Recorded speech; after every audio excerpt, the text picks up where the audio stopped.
Councillor Dejanova, can you hear me okay? I can, Rosemary. Can Great. you hear me? Yes, I can. Thank you. Thank you.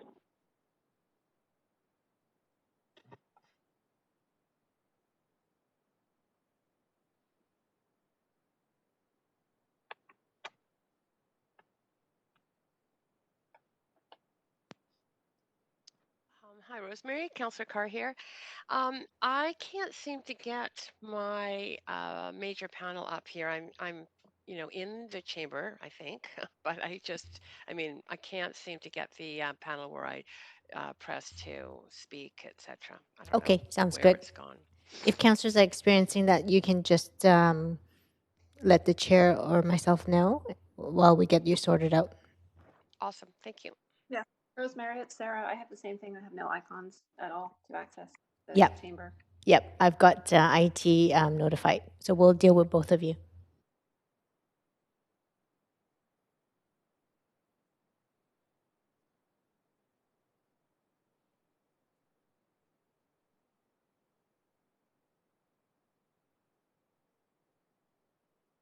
Mayor Stewart, are you all set?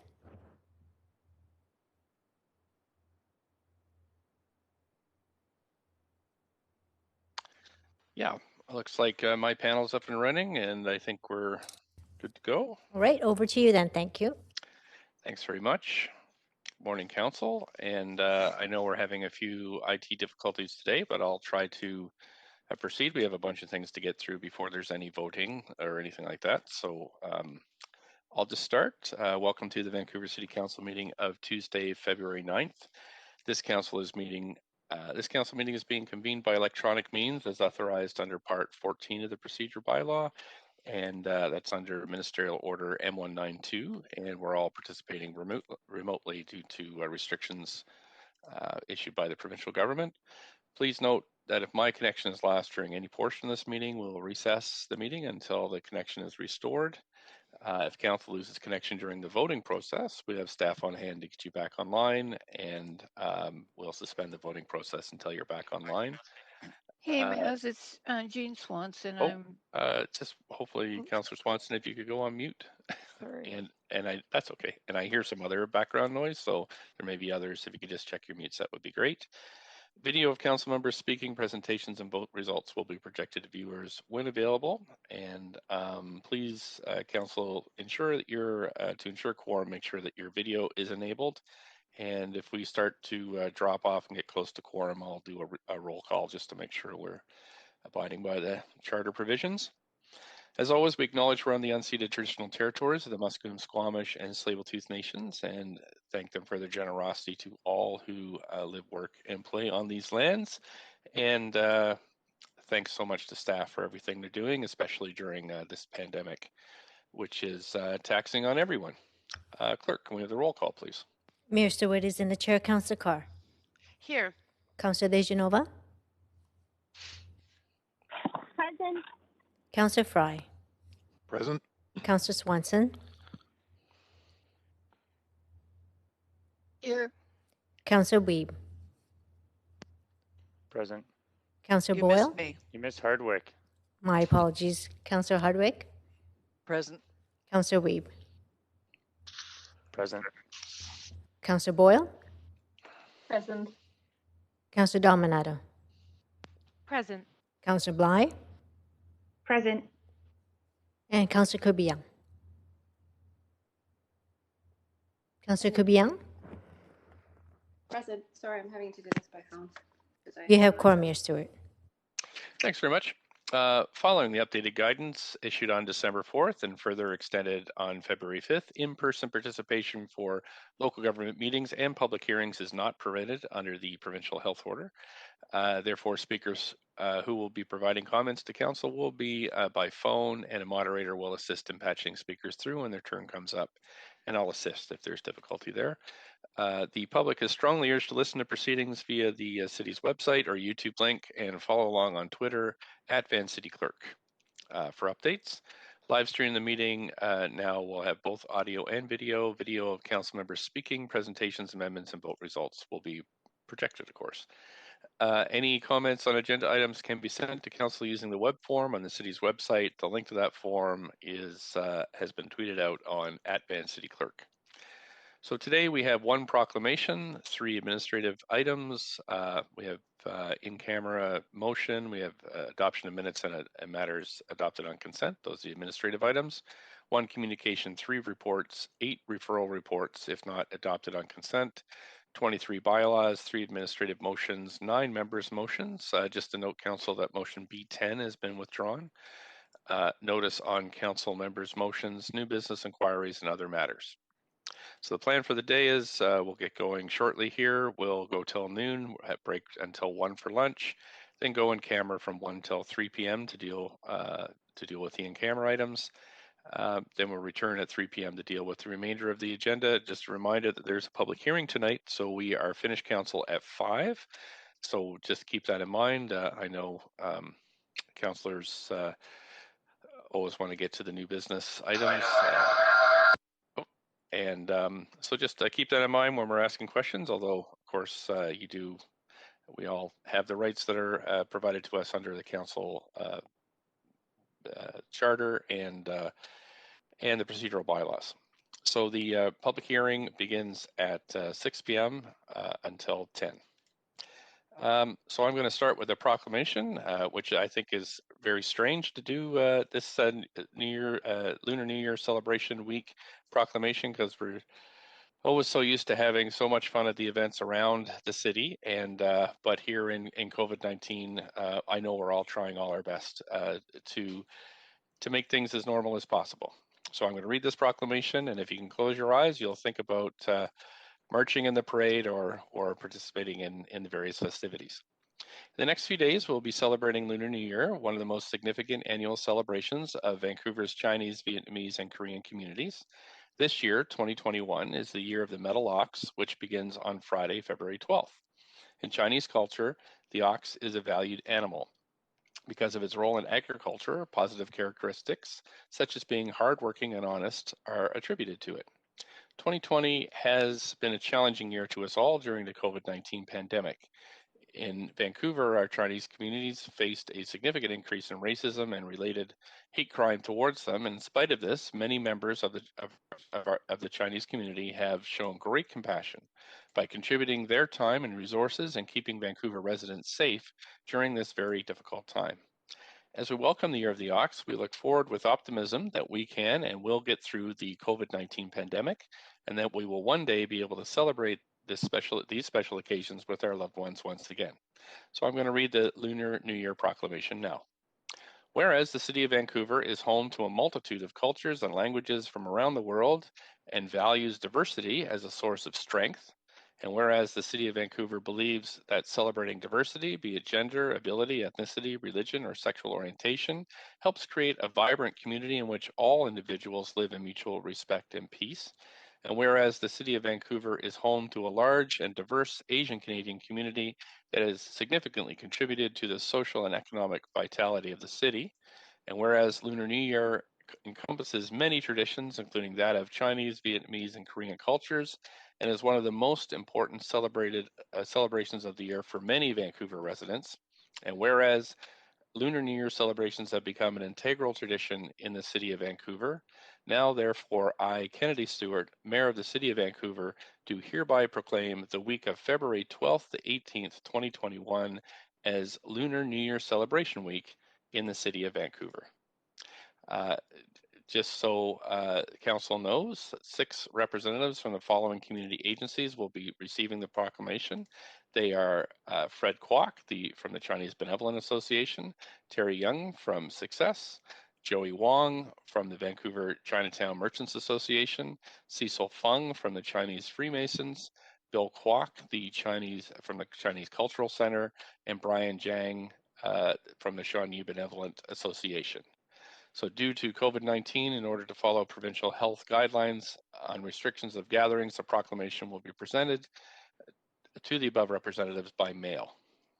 And I know we're all looking forward to next year. We can celebrate in a more fulsome manner.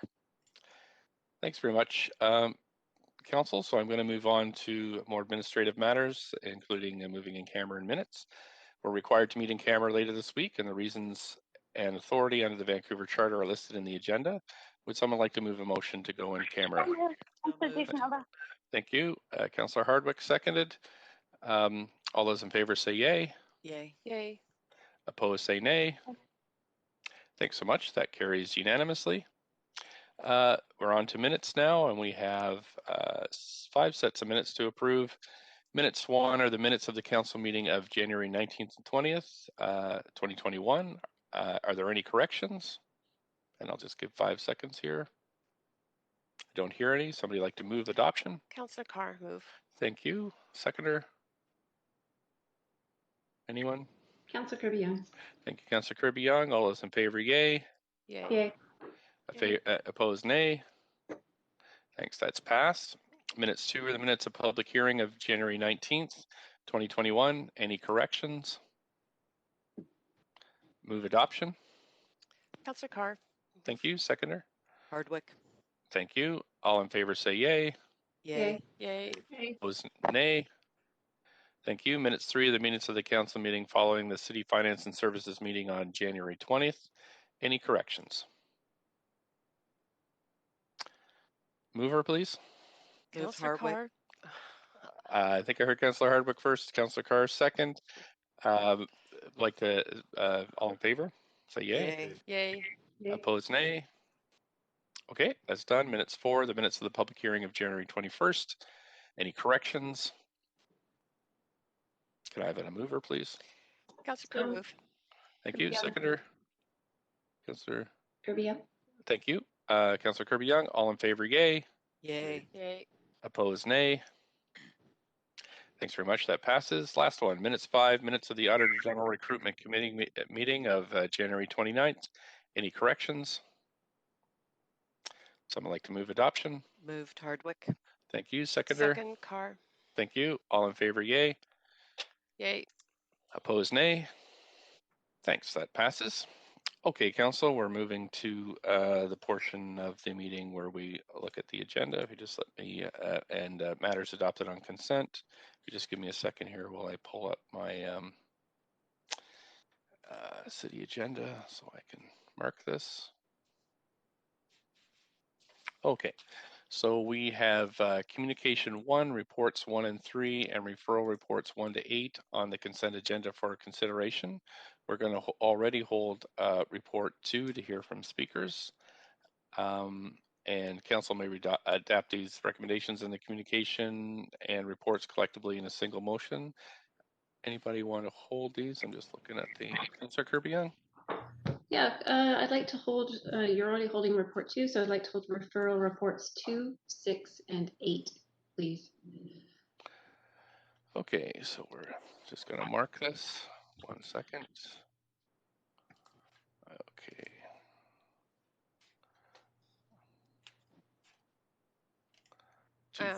Point of personal privilege. Councillor Carr? Yes, sorry, I don't have my panel up yet. Technical Okay, difficulties. So sure. if you could hold report 1 for me, please. Okay.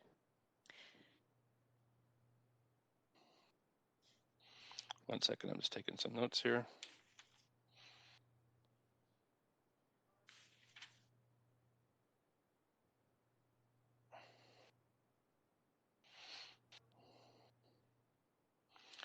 Okie doke.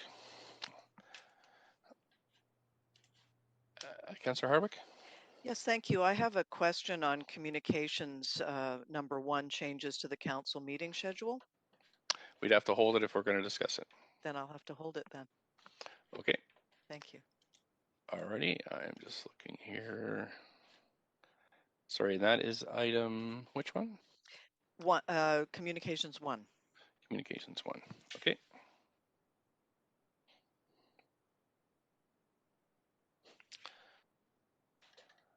Okay, I don't see anybody else on the queue. Anybody want to hold anything else?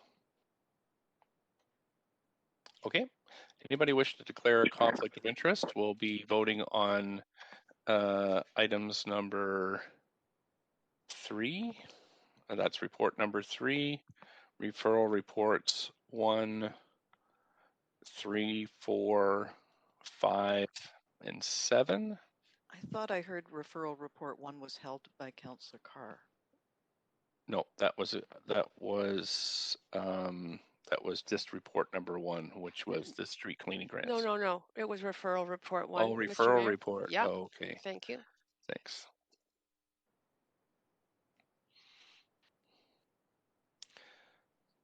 Okay, so I'll just go through that again. We will, just on the consent vote, will be on number 1, the street cleaning grants, the Federation of Canadian Municipalities report number 3, and then referral reports 3, 4, 5, and 7. Anybody wish to declare conflict of interest in any of these? Nope. Someone like to move adoption? Move adoption, Councillor Carr. Thank you. Seconder? Second, Hardwick. Thank you very much. All those in favor, yay. Yay. Yay. Opposed, nay. Okay, thanks, Council. So the following have been adopted on consent. Report 1, the 2021 street cleaning grants. Report 3, the Federation of Canadian Municipalities Green Fund Loan Agreement. And referral reports 3, CD1 rezoning on 1999 East Hastings Street. CD1 rezoning, that's item number 4, referral report 4 on 4138 Canby Street, referral report 5, rezoning on King Edward and Columbia Street, and referral report 7, CD1 text amendment 100 West 49th Avenue. I'll just check with the clerks. We've got that all right? That's correct, Mayor Stewart. Great, okay. Okay, so we're going to move on now to consider the communication that was held by Councillor Hardwick. Councillor Hardwick, if you just want to put yourself on the queue, you have up to I'll just check with the city manager to make sure we have. Oh, actually, this might be a clerk who answers this. So, did you want to go ahead, Councillor Hardwick, with your question? Yes, very simply, for the benefit of the listening public, I was just looking for an explanation of the changes to the council meeting schedule, the additional meetings in particular. Okay. Clerks, did you want to take that one? Sure. Thanks for the question through the mayor. In the communication memo, the second paragraph outlines why the reason for us making the change. Typically, at the end of the year of the 2020, we proposed the meeting schedule for 2021, and at that time, FCM conference dates were not confirmed yet. So what we did was only schedule one meeting cycle in June, pending the confirmation of the FCM annual conference. So that has now been set, and we adjusted the dates to accommodate the FCM conference. Great, thank you very much. Okay, would you move that? Happy to move that communications. Thanks very much. A seconder for that? Second, Councillor Carr. Thanks. And there is an opportunity for discussion here if anybody wants to say anything. Just put yourself on the queue. I don't see anybody there. So I will call the vote on this, and we're going to run the voting system. So some people might need some councillors may need vote assists.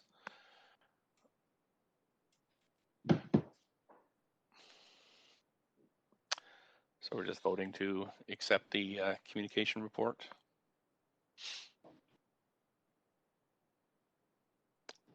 Councillor Wiebe, Councillor Swanson, Councillor Dejanova. Point of privilege, if you Sure. could please mark me in favor, Mayor Stewart. Okay, thanks. Yep, clerks have done that. Okay, council, that has passed unanimously. Thanks so much. Now we're on to reports. We'll be moving on to, let me just check here. I think it's report number 2 that's been held. Just 1 second. Yep, I think it's report number 2, which is a license for covered electrical cords for electric vehicle charging. Let's see, anybody on these items, does anybody wish to, I need to call a conflict of interest in each one of these, I think, clerks, that's right, eh? Or do we do it for the whole group? Yes, right? Yes, you can do that. For the whole group? Okay. Anybody wish to declare a conflict of interest on any of these items? Okay. Thanks so much. So we're going to go through report number 2, which was held by Councillor Kirby-Yung. Councillor Kirby-Yung, we'll do questions to staff first, and then move the motion, and then we'll have debate and decision. So this is questions. Anybody have any questions? Can I put you on the queue? Yep, Councillor Kirby-Yung, go ahead, up to 5 minutes. I'm going to check before I start your clock that we have the appropriate staff here. City manager, do we have the? I have a point of procedure. I don't have questions at this time. I have an amendment, but we have speakers from the public to hear. Would we be doing that after questions from councillors? The questions from councillors first, and then we would hear from the public, and then then we would move for debate and decision. Okay. Do we have a report from staff that we can see? I'm not sure if there's a PowerPoint, but I'll ask the city manager. Is there? There is no. Thanks, Mayor Stewart. No, we don't have a PowerPoint, but we do have staff available to answer any questions from council. Great. Okay, thanks so much. So Councillor Kirby-Yung, I'll move on to Councillor Fry if you don't have questions. I'm fine, thank you. Okay, thanks. Councillor Fry, up to 5. Yeah, thanks, Mayor. So I just following through on some of the work in the Climate Emergency Action Plan, and I note that it puts a focus on overnight charging, and it also mentions that task 1 of EV charging would be light pole charging. So I'm wondering, if this is where are we expecting these cords to be strung across sidewalks overnight? And are we where are we at with light pole charging?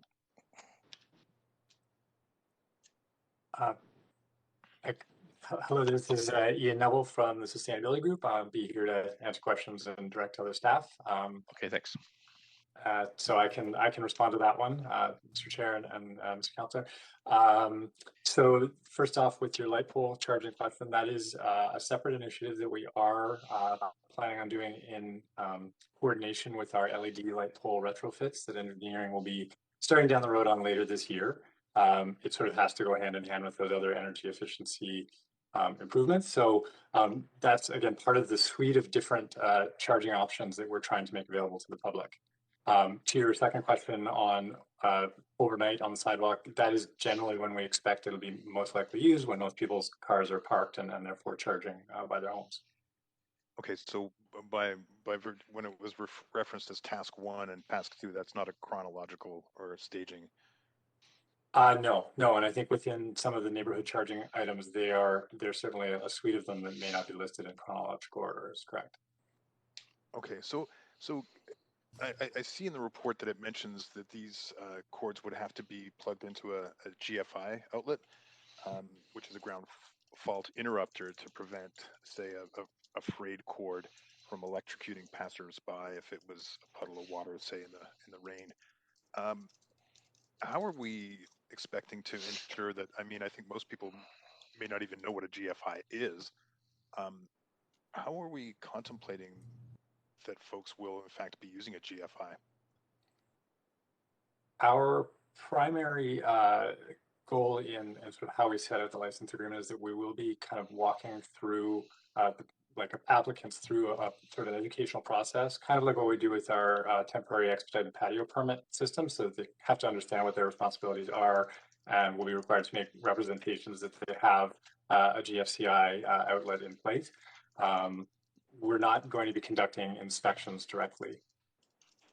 And as well, we can provide additional guidance on, for example, what is a GFI?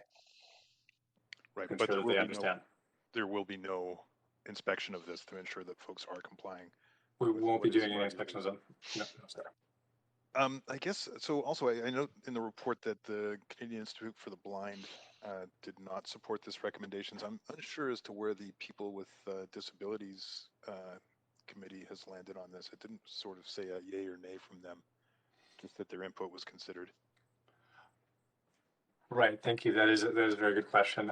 So we did get support from the Persons with Disability Advisory Committee. They did list a number of concerns. They don't hold a vote or they didn't hold a vote on this item. So there wasn't like a specific yay or nay. There were certainly concerns raised, which we listened to. They did actually review and make edits to our guidance, which we adopted. For example, moving to a license agreement as opposed to voluntary guidance, because one of the major concerns was around enforcement.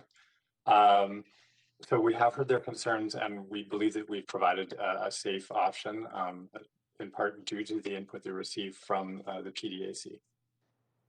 Okay, I guess last little piece on this. In some of the research on this matter, obviously block heaters used across Canada and colder parts of the United States, and in many jurisdictions, it's not legal to put them across the sidewalk for obvious tripping hazards, but rather folks are instructed to put the cords 8 feet above the sidewalk, presumably using some kind of suspension mechanism. Why haven't we provided any guidance on that particular option? I see it in the report kind of referenced, but it seems obviously like a lot less hazardous for pedestrians. Just 15 seconds. Thank you. That is also an excellent question. We do receive that suggestion with some frequency. Our primary concern is that the building of structures overhead likely presents a greater risk to the public insofar as having people build a homemade unit to suspend cords raises some safety concerns. Running cords through street trees has similar concerns, and we felt that the cord cover option was safer and presents a lower risk overall. Thanks so much. Councillor Hardwick, up to 5 minutes. Thank you. How many illegal charging rigs have been removed by staff in the last 5 years? I am going to direct that question to Lon Leclerc from engineering to see if engineering has any data on that. Good morning, Mayor and Council. Lon Leclerc, General Manager of Engineering Services. Sorry, I don't have that that information available for you, but we can look into it and get back to you. Well, presumably, if there would have been a problem that would have been identified here, have there been any? Well, when we get complaints for obstructions on the sidewalk, they may or may not identify what the purpose or what the obstruction was being used for. So it would be a bit of a challenge for us to determine whether or not the encroachments were to charge a car, for example. Okay, so that's not one of the rationales for this, is that there have been misuse of this, creating a widespread problem. Yeah, no, our bigger issue is about us allowing, being explicit about permitting charging at the curbside and under what conditions we would permit that. Speaking of curbs, how many of the affected properties in the areas that we're talking about don't have sidewalks or curbs? I guess that's back to me, Ian Neville. I'm going to also direct that back to Lon from engineering, Lon Leclerc. Good morning, Mayor and Council. I'm just wondering if someone else from my staff team has done that estimate.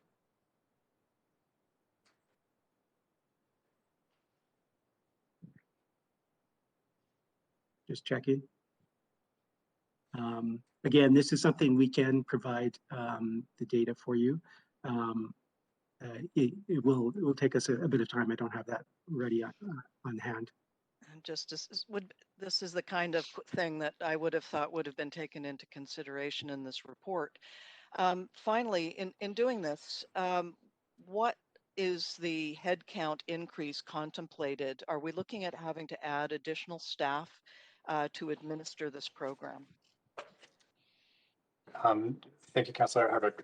No, we do not expect that there will be additional staff. This can be incorporated into existing permitting systems that we have, other than some initial staff training. We expect the process to be largely automated, so we don't see an additional headcount resulting from this. Oh, that's good news. So we're not creating any additional bureaucracy around this. The transaction cost is said that will start at $5. Is this seen as cost recovery or just as a deterrent? What's the rationale?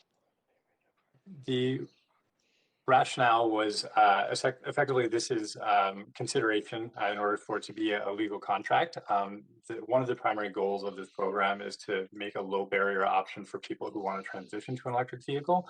So we are trying to make this process as simple for the public as possible, and certainly adding additional costs to take on charging was not seen as something that we wanted to embark on. Okay, I'll park it there. Thank you. Thank you. Thanks, Councillor Carr. Up to 5. Great, thanks so much. I'll pick up just at the end of the questioning by Councillor Hardwick, which is the staff response around this being a low barrier option. I'm wondering, can you explain to me why the pilot project that we had been undertaking, which was buried connection, electrical connection, was rejected? The report says it was too high a cost. I don't know what the cost was, but explain to me the difference between what we did as a pilot, which didn't have a lot of uptake, and why you think this is going to work. Thank you, Councillor Carr. The pilot had a number of challenges. One of them is the cost of running conduit from a home electrical panel to a curb. There are things like trenching up your yard and so forth, and so it was in the thousands of dollars to do this installation work. The other challenge was, or another challenge was that it was difficult to understand what needed to be done if someone moved. If you sell your home and you have this licensed conduit running through onto public property, what happens to that? And the third challenge is there were some equity concerns since it could only be applied to renters. It could only be applied to homeowners who couldn't, for example, if you were a tenant in a basement suite, this would not be an option that you could undertake. You really had to be the homeowner. So there were a fairly limited number of people who could access this program. Okay, that all makes sense. My understanding is that there are electrical cords being strung now, sort of maverickly around the city, but that there have not been any incidents reported around any accidents or that kind of thing. I wonder if you can if you can verify that and tell me if it's already sort of happening, sort of, serendipitously wherever needed. Why would we want to support this particular program with the rules and regulations around it? Thank you. So I can maybe start by answering your second question, and then I will direct it over to Lon LeClaire on the sort of the reporting or the reports of any incidents. So the main rationale for providing this is to create a set of boundaries around what is safe. So we have a number of requirements around the height and angles of the ramps to ensure minimal impacts to sidewalk users, to ensure that they're safe and non-slip and so forth. The specifications themselves are actually designed following Americans with Disabilities Act principles and has been used by the city of Seattle for about 1.5 years now. The idea being that we believe that most people want to do the right thing and have a safe installation, and so we're just trying to set some boundaries around that. In terms of whether we've had injuries reported or numbers on that, Lon, can I pass that back to engineering? If I could just provide a quick response here. Again, the people that are doing that right now are doing that without permission. So this is against the law, and so we would hope those numbers would be low. When we actually give people permission, we want to be really clear about how we expect them to do it. And so blanket making it okay without any kind of instructions on how to do it safely would be our biggest concern. Mm-hmm. Okay. Just one final question. I also read the report around Calgary doing it and having it above ground, and mostly for block heaters. And so I was wondering if snow factors into that. I mean, if laying things on the ground when you've got a lot of snow doesn't make sense, so elevating them does make sense. And if snow would be an issue for us here with this. Certainly, I can't speak to Calgary's rationale. I'm not familiar with that particular overhead report. One of our requirements in the specifications is that the sidewalk does need to be clear of snow and leaves and other debris to put this down. So certainly, we expect residents to follow their responsibilities that they have anyway to keep their sidewalks clear. You can't, put a cord cover down over top of, for example, a bunch of wet leaves or snow, because obviously there are safety implications around that. Okay, thank you. Thanks so much. Councillor Swanson, up to 5. Yeah, so did the seniors committee get consulted about this, and what did they say? Thank you, Councillor Swanson. No, we did not consult with the seniors committee. But you did consult with the disability committee, and they didn't take a vote, but they were basically okay with it? Yes, I would characterize that as accurate, yes. But the CNIB isn't. The CNIB is not on board with it. They did not feel that they could get behind anything that crosses a sidewalk. So we've taken their concerns into consideration and tried to adopt them where we can. We certainly understand that those are significant concerns, and one of the things that we see as beneficial with this license proposal is that it allows us to make changes if problems do actually crop up. Would there be a way to like set up this situation and take it down to the CNIB and have them test it out? We could get back to you on that. I'll direct the staff and see how we might be able to engage on that. It says here that they've had it in Seattle without any issues. Is it the exact same program? The Seattle program is actually a voluntary set of guidelines. So the actual guidance and specifications are the same. However, they don't have a licensing program or a way to track users. They felt that the guidance was a soft touch was their approach, but they had not received any complaints in the 1.5 years that it's been operating. And what, how much would it cost for all of this? I'm just wondering if you set it out on the sidewalk, is it going to be stolen? Certainly it's possible for covers to be stolen. The cables themselves from cars tend to be locked onto the electric vehicle themselves. So I think the individual sort of more expensive equipment would be more secure. Obviously that's something the user has to take into account. In terms of the cost, these cable covers that meet our specifications can be found for about as little as about $60. Certainly one can price it up from there. So they're not an overly expensive item. Okay, so I would hate to see people with visual issues getting caught up in these. I think the idea of a test would be good. Anyway, that's it for me. Thank you. Councillor Dominato, up to 5 minutes. Thanks, Mayor. Thanks for the report. Just a couple of quick questions, just around the recommendation specifically about access to city lands adjacent to their property. So in some instances where individuals may be living in, for example, row homes, townhomes, but their home may not be directly adjacent to city property, would not be able to take advantage of this. Is that correct? That is, I suppose, would be a matter for how they want it. And a townhome example would be how they could work it out with their neighbors. On private property, we're not really having a say. This is really how it crosses public property. So we would leave that for them to work out with their neighbors. If I could just offer, though, in general, all property fronts onto a street, a public right-of-way. So it is a requirement. And so typically those would be strata properties or have something where they actually are part of a property that abuts the street. Right, so they just have to negotiate something within the strata framework if they're parking on the street to access the building itself, even if it's not their unit, which might be not, there may be units, I guess what I'm getting at, that are not actually directly adjacent to city property. That's right, but they would be on property that is. That's okay. right. Yeah. Okay, perfect. And then in that context of whether it be a single detached home that may have multiple dwellers or strata property or rental property, Is there any limitation on the number of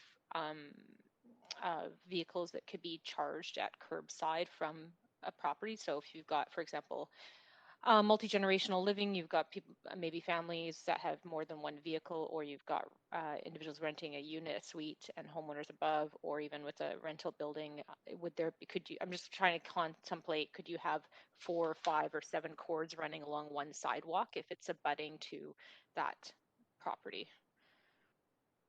Is there any limit or cap? I think in general, what we find is that the multi-unit buildings often have a lane access or have some sort of parking where charging is possible. Really, this effort is to address those properties that don't have a lane or don't have a garage, and they can't get their vehicle close to an electrical outlet. And so under those circumstances, we wouldn't expect multiple cords across, but it is possible where there's a laneway house and a main house that you might see it too. Okay, thank you. And then last question is just the SEEP report, I seem to recall contemplated city infrastructure around sort of charging hubs, because we do have spaces in the city and some underutilized parking lots and other places that could be sort of service hubs for charging stations within a neighborhood. Is that work ongoing, and will there be a report back later this year on that? Yes, thank you. That work is ongoing. That's again part of the sort of suite of initiatives I mentioned earlier. So we do still plan on piloting some projects around that. It requires a fair bit more sort of community and stakeholder engagement to sort of understand where we can start, but absolutely it's part of the plan. Okay. So that would supplement this. Okay, fantastic. Thanks. Thanks. Councillor Kirby-Yung, up to 5. Yeah, thank you, Mr. Mayor. I just wanted to follow up on that question and just in terms of characterizing maybe a bit more, with adding a little bit more color as to who this is actually going to apply to and who it isn't. And is it really fair to say that it's, new buildings require charging infrastructure? The city and workplaces are putting in more charging infrastructure. If you have a single family home and you have a garage, you probably have the ability to put in your own equipment. So we're really talking about people that either have maybe an older home that doesn't have access, or potentially renters, people in secondary suites, others that, just simply don't have the same type of access. Is that a fair kind of assessment of who we see actually utilizing this? Yes, I would say that those are our primary targets, and as well, obviously, there are a number of homes and neighborhoods throughout the city that don't have any off-street parking access that would be sort of part of that. But yes, you're characterizing that accurately. Okay, and is it also fair to say that this sort of staff would sort of view this as temporary, and you would see less reliance on something like this over time as battery technology improves and can run for longer, and there are other charging options available in commercial locations, workplaces, public charging, that kind of thing? Absolutely, we don't see this as being the permanent arrangement. It's really partly to help as all other forms of infrastructure scale up, and just to help as many people transition to an EV as quickly as they want to. So it's sort of a bridging measure, if you will. That's correct.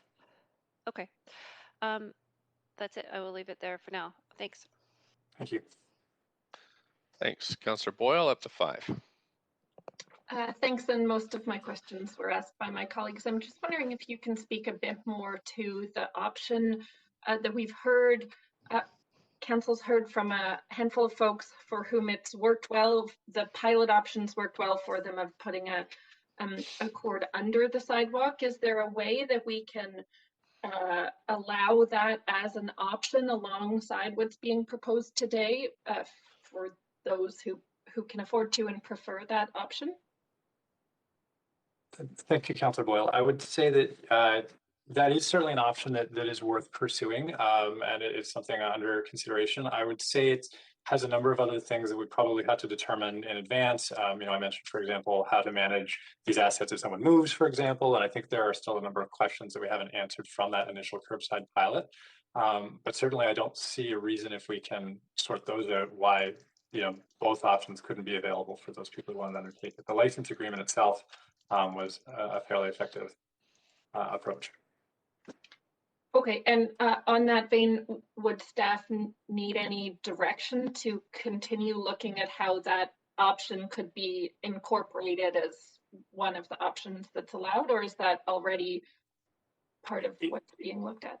It's actually not mandated right now. We don't have any direction to pursue sort of an update to that original sort of underground pilot. Okay, so this, what's being proposed today theoretically could move forward so that we have some way that we're starting to manage and support this issue that we're already seeing. And if council were interested, we could also give direction to continue to look at another option to go alongside it. That seems reasonable, yes. Okay, I think that's all my questions. Thank you for this work. Thanks so much, Councillor DeGenova. Up to 5. Thanks so much. I just have a few questions for staff. And the first is, I mean, you're the experts. Can you tell me where inductive or wireless charging is these days? And if we can expect that to be expanded soon? Thank you, Councillor DeGenova, for that question. There have been engineering standards to kind of standardize how wireless charging works that have been introduced. It hasn't become particularly widespread in the industry yet. There aren't really any vehicles that are coming sort of with built-in wireless charging receivers. So I think we're still a number of years out before that we see that being widespread. Certainly it's something we're tracking because we could certainly see a number of situations where it would be useful within the city once it becomes a more mass market type of technology. And what's the cost on adding a receiver? I don't have that information handy. It would probably depend on the brand, but we can certainly get back to you with that based on what's available now. Okay. Just as we're looking at sort of, you know, SEEP and years of cars is what I understand staff is sort of looking at moving forward. I would assume that if the technology is going to improve, that this may all be redundant if we look at inductive or wireless options for charging. Is that a concern that there would be an investment in this and then we would move forward quite quickly to something like inductive or wireless charging? Well, with this particular proposal for today, it's probably not a significant investment since we're only proposing the use of temporary cords and cord covers.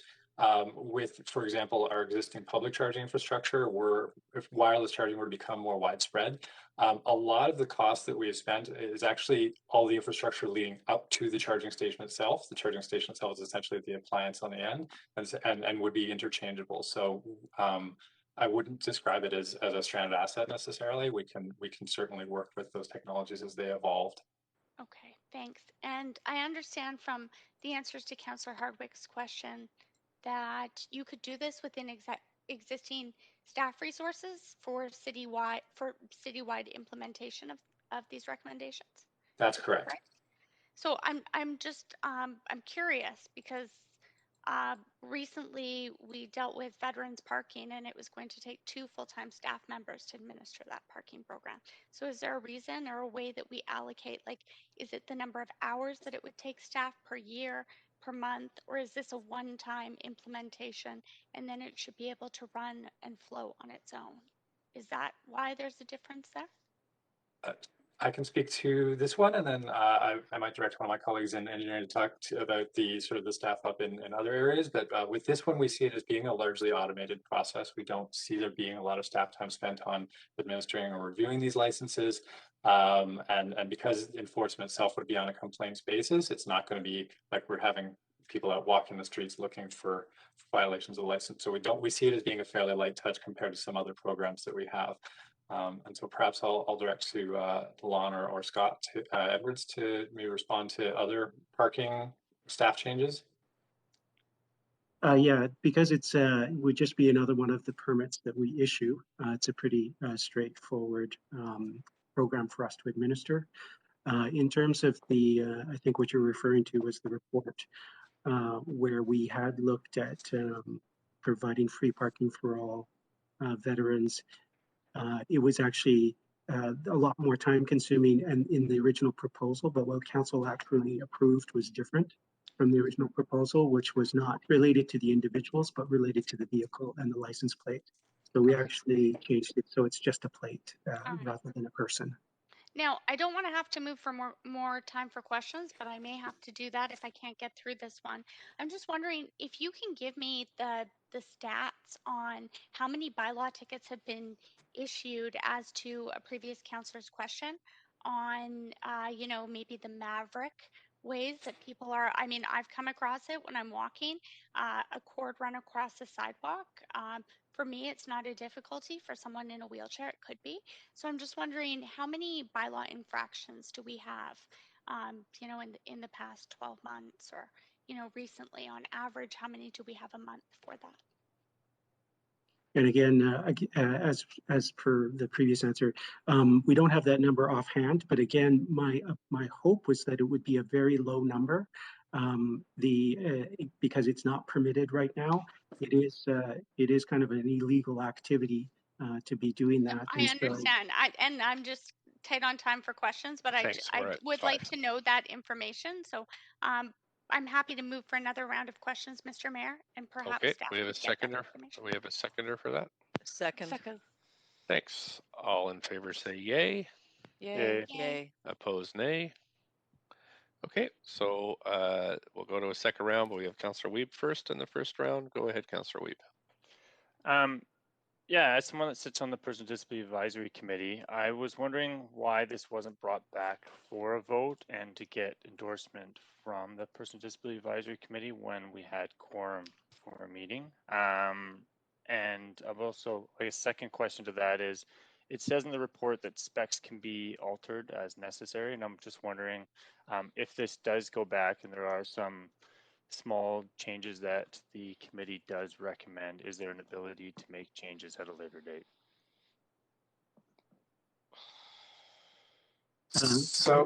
Sorry, if I could just answer. This is proposed as an annual permit. So what the value of that is that allows us to give new instructions if we've kind of have new requirements or guidelines, that the individual can kind of get the new information when they renew their permit. Okay, so this would basically be piloted for the first year, and if there's changes or things we need to update, then we could update that a year from now. Is that correct? Ian, do you want to speak to your plans moving forward? Thank you. Yes, we actually will be in a position to make changes even on an ongoing basis if we discover that there are challenges with this. One of the advantages, again, with this program is that we will have the ability to communicate with licensees and make those updates. But certainly after a year, if there are changes, those will be, made clear to re-applicants. And that will be, the case every year. We expect it will always be an annual permit to ensure that everybody's knowledge is refreshed and updated to our latest understanding. Do we have ability to go back to the Person with Disability Advisory Committee with the final report to do one more kind of to get feedback on the final recommendations? Is that something we could do in the next few meetings? Thank you for that question. I will have to get back to you on that, unless Lon, I see you jumping back in there if you were looking to answer. Yes, of course, we can do a check-in with the group again. Okay, perfect. Because yeah, I just had the chair email me on this issue.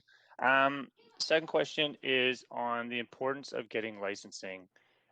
Does that help us mitigate risks, and does that also allow us to ensure that if we do make tweaks as necessary, that we have the direct contacts to ensure that the program continues? That's correct. That allows us to make those changes, to communicate with the users as well. It's really the only method we have in order to get an applicant to indemnify the city. So it reduces our liability as well. Perfect. Thank you very much. That's all my questions. Thanks, Councillor Deschanova, second round. Thanks so much. I wasn't sure if staff might be able to have that information or could let me know when they'd be able to get that back on how many bylaw infractions were issued citywide for, I suppose, running a cord over a sidewalk or inappropriately plugging in your vehicle. Again, we can see what we have, but because of the way infractions are recorded in terms of encroachments, it's very possible that the bylaw enforcement isn't clear about what the purpose of the purpose of the infraction was. Meaning that if there was a cable across the sidewalk, if that was used, to, power a lawnmower versus charge a vehicle. Okay. That's all. I just wanted to see if maybe you could if it was possible to get those numbers in time for coming back to me. But if not, I look forward to seeing those, and I'll follow up if I maybe in a week if I don't see them. But yeah, I'll leave my questions there. Thanks, Mr. Mayor. Thank you. That's it for questions from, we have Councillor Carr. You have a second round? No, actually, I was prepared to move the recommendations. Not quite there yet. We got a couple right. of members of the public who Oh, of may be on the course. line. Sorry. No problem at all. And I'm just going to move to that list. Yeah, clerks, do we have Leonard Shine on the line? We're just connecting now. Okay, thanks. We have two speakers that are registered, Leonard Shine and Richard Campbell.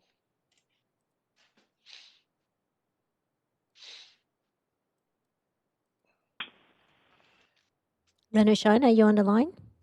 Yes, I am. Hi there. Thanks for joining us today. You have up to 5 minutes to present to council on this item. Thanks very much. Please go ahead. Okay, thank you, Your Worship and honorable members of City Council.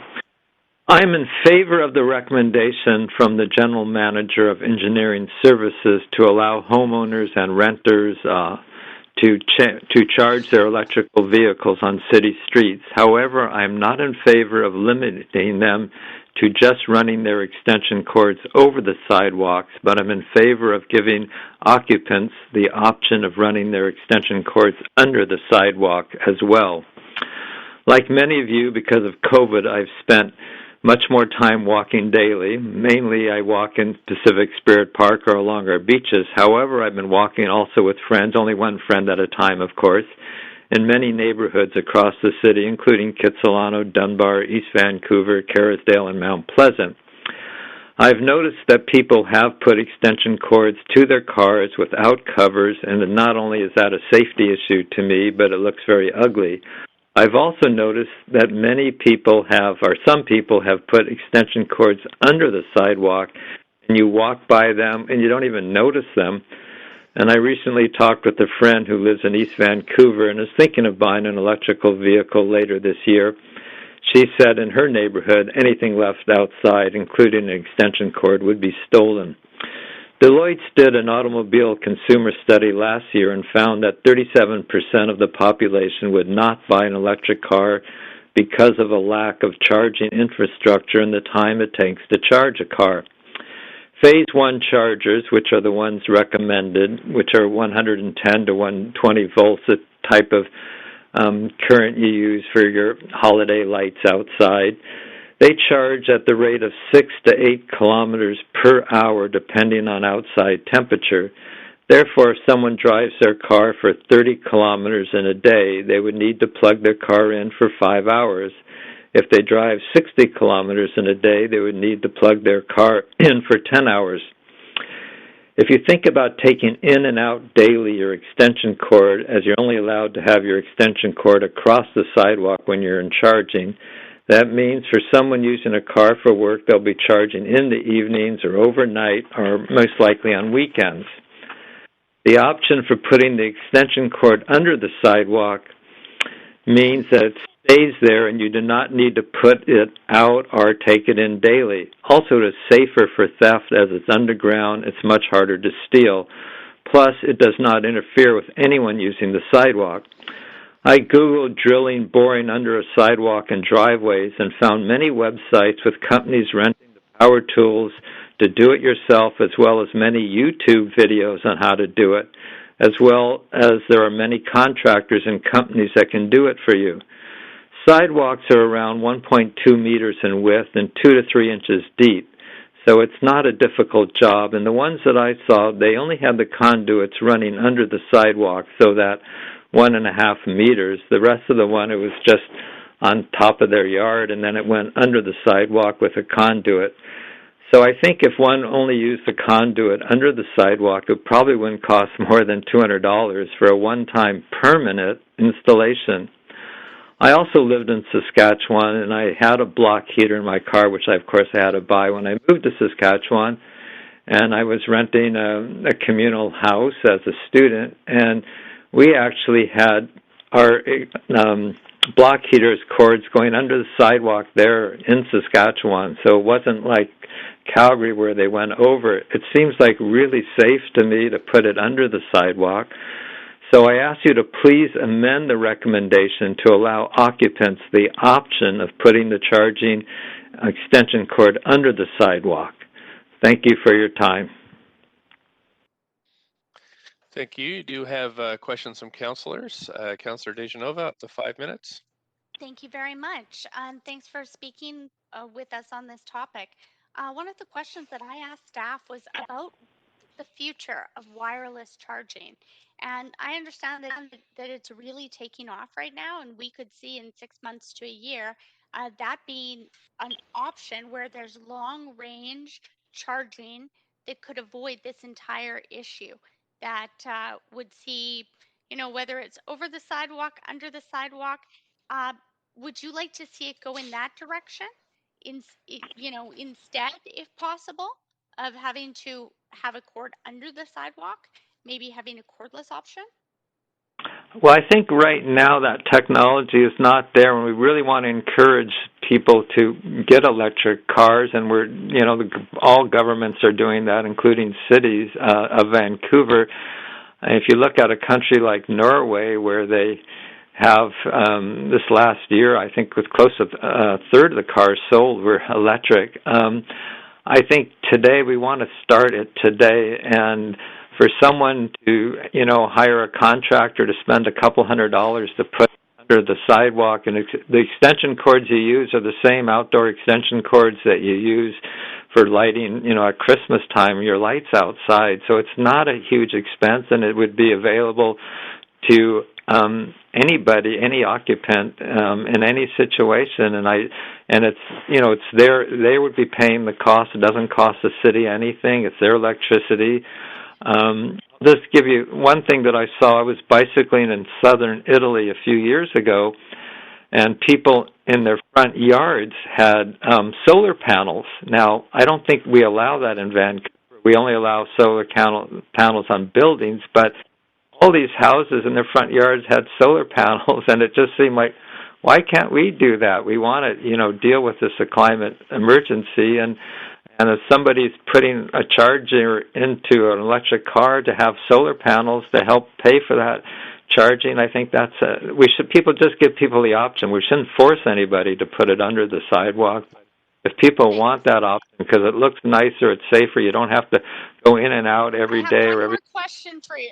So I don't mean to interrupt, but I'm wondering, that is something I was also thinking about in talking wireless. I have family members in those areas that you're mentioning.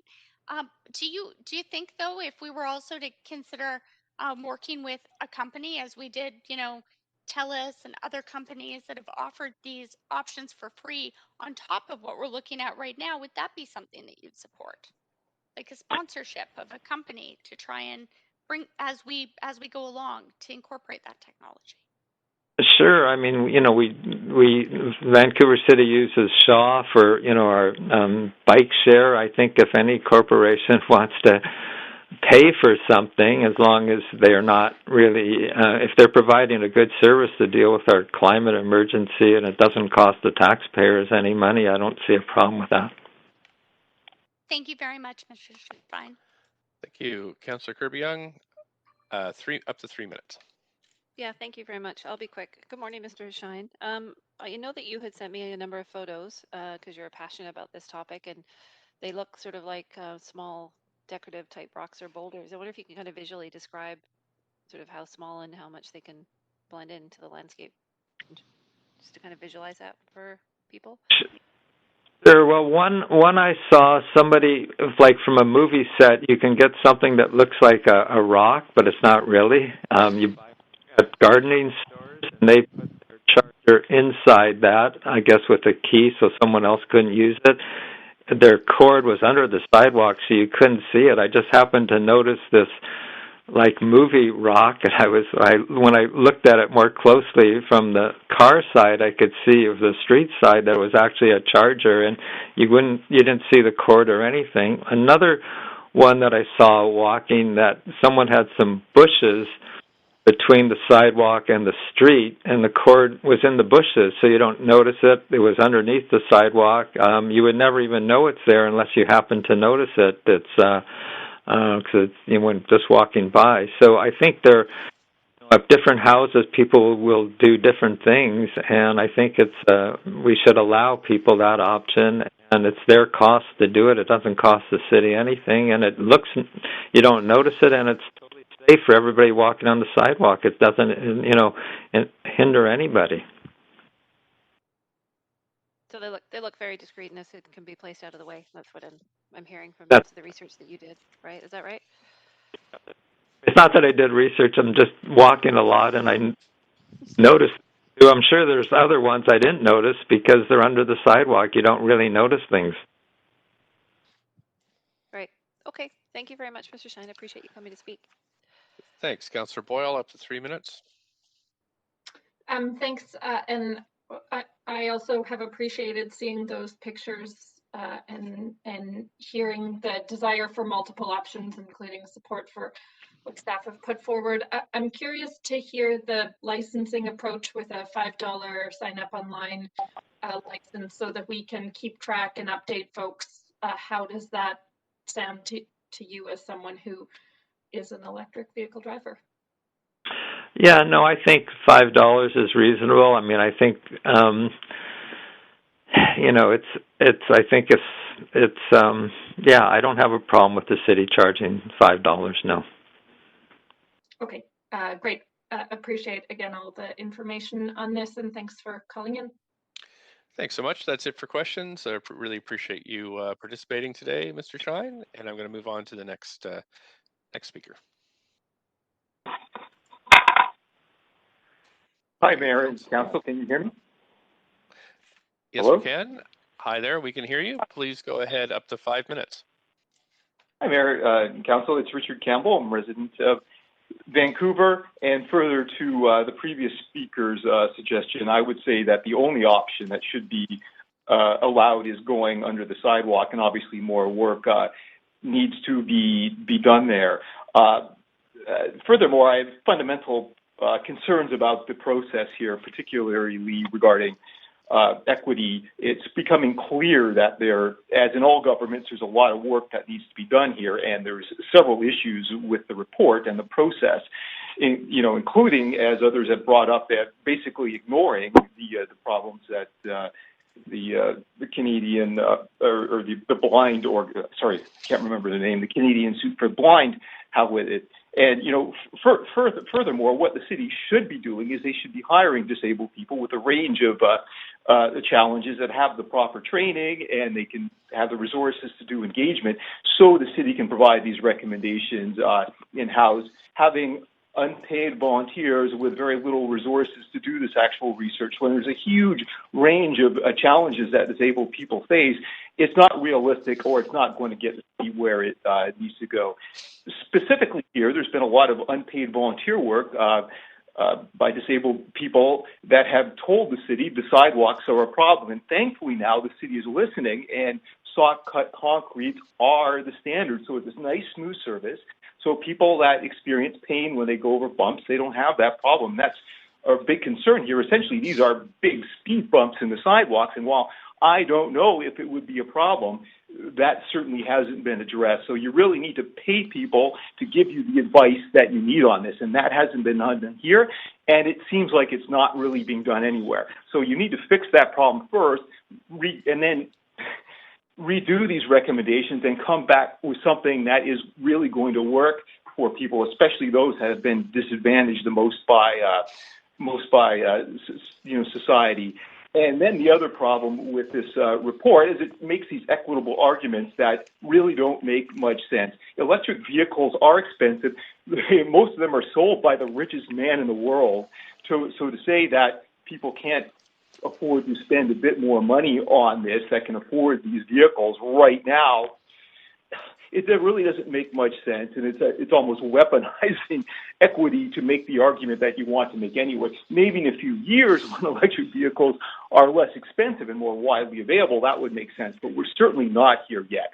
So let's go back. Let's look at the option that the last speaker said and the other options. But, you know, I don't think you have the information or done the work to push this recommendation forward right now. And while there is a climate emergency, sometimes it takes decades for cycling and walking improvements to get on the road. So people can't even get around the city walking, cycling, and rolling right now. So maybe let's focus efforts on that we know is clean and green. And, you know, the few people that are doing this that would benefit from this, they can wait a few months longer until we get a more equitable option that we know is going to work for all disabled people, and it's not going to create more clutter on, you know, on the sidewalks and tripping hazards or whatever might happen. But the city needs to start doing this right, and I think now is the time to say, no, we're not ready to make this decision. We need more information. We need to involve more people in the process. We need to look at other options. Then in a few months or whatever it takes, you can come back, you know, with this, and hopefully the light poles, which I think is a far better option than these things on you know, on the sidewalks. And yes, there's a climate emergency, but there's so much other work that that needs to be done there, and there's low-hanging fruit. Let's make sure things aren't made worse for the people that already have so much of a challenge due to the poor built environment of our city. Thank you very much.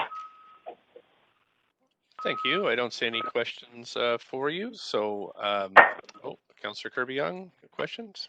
No, not questions. I'm happy to move the motion, and I have a referral amendment. Right. So I just wanted to thank the speaker for coming today. And you don't have any questions. So Councillor Kirby-Yung has moved the motion. And do we have a seconder for that?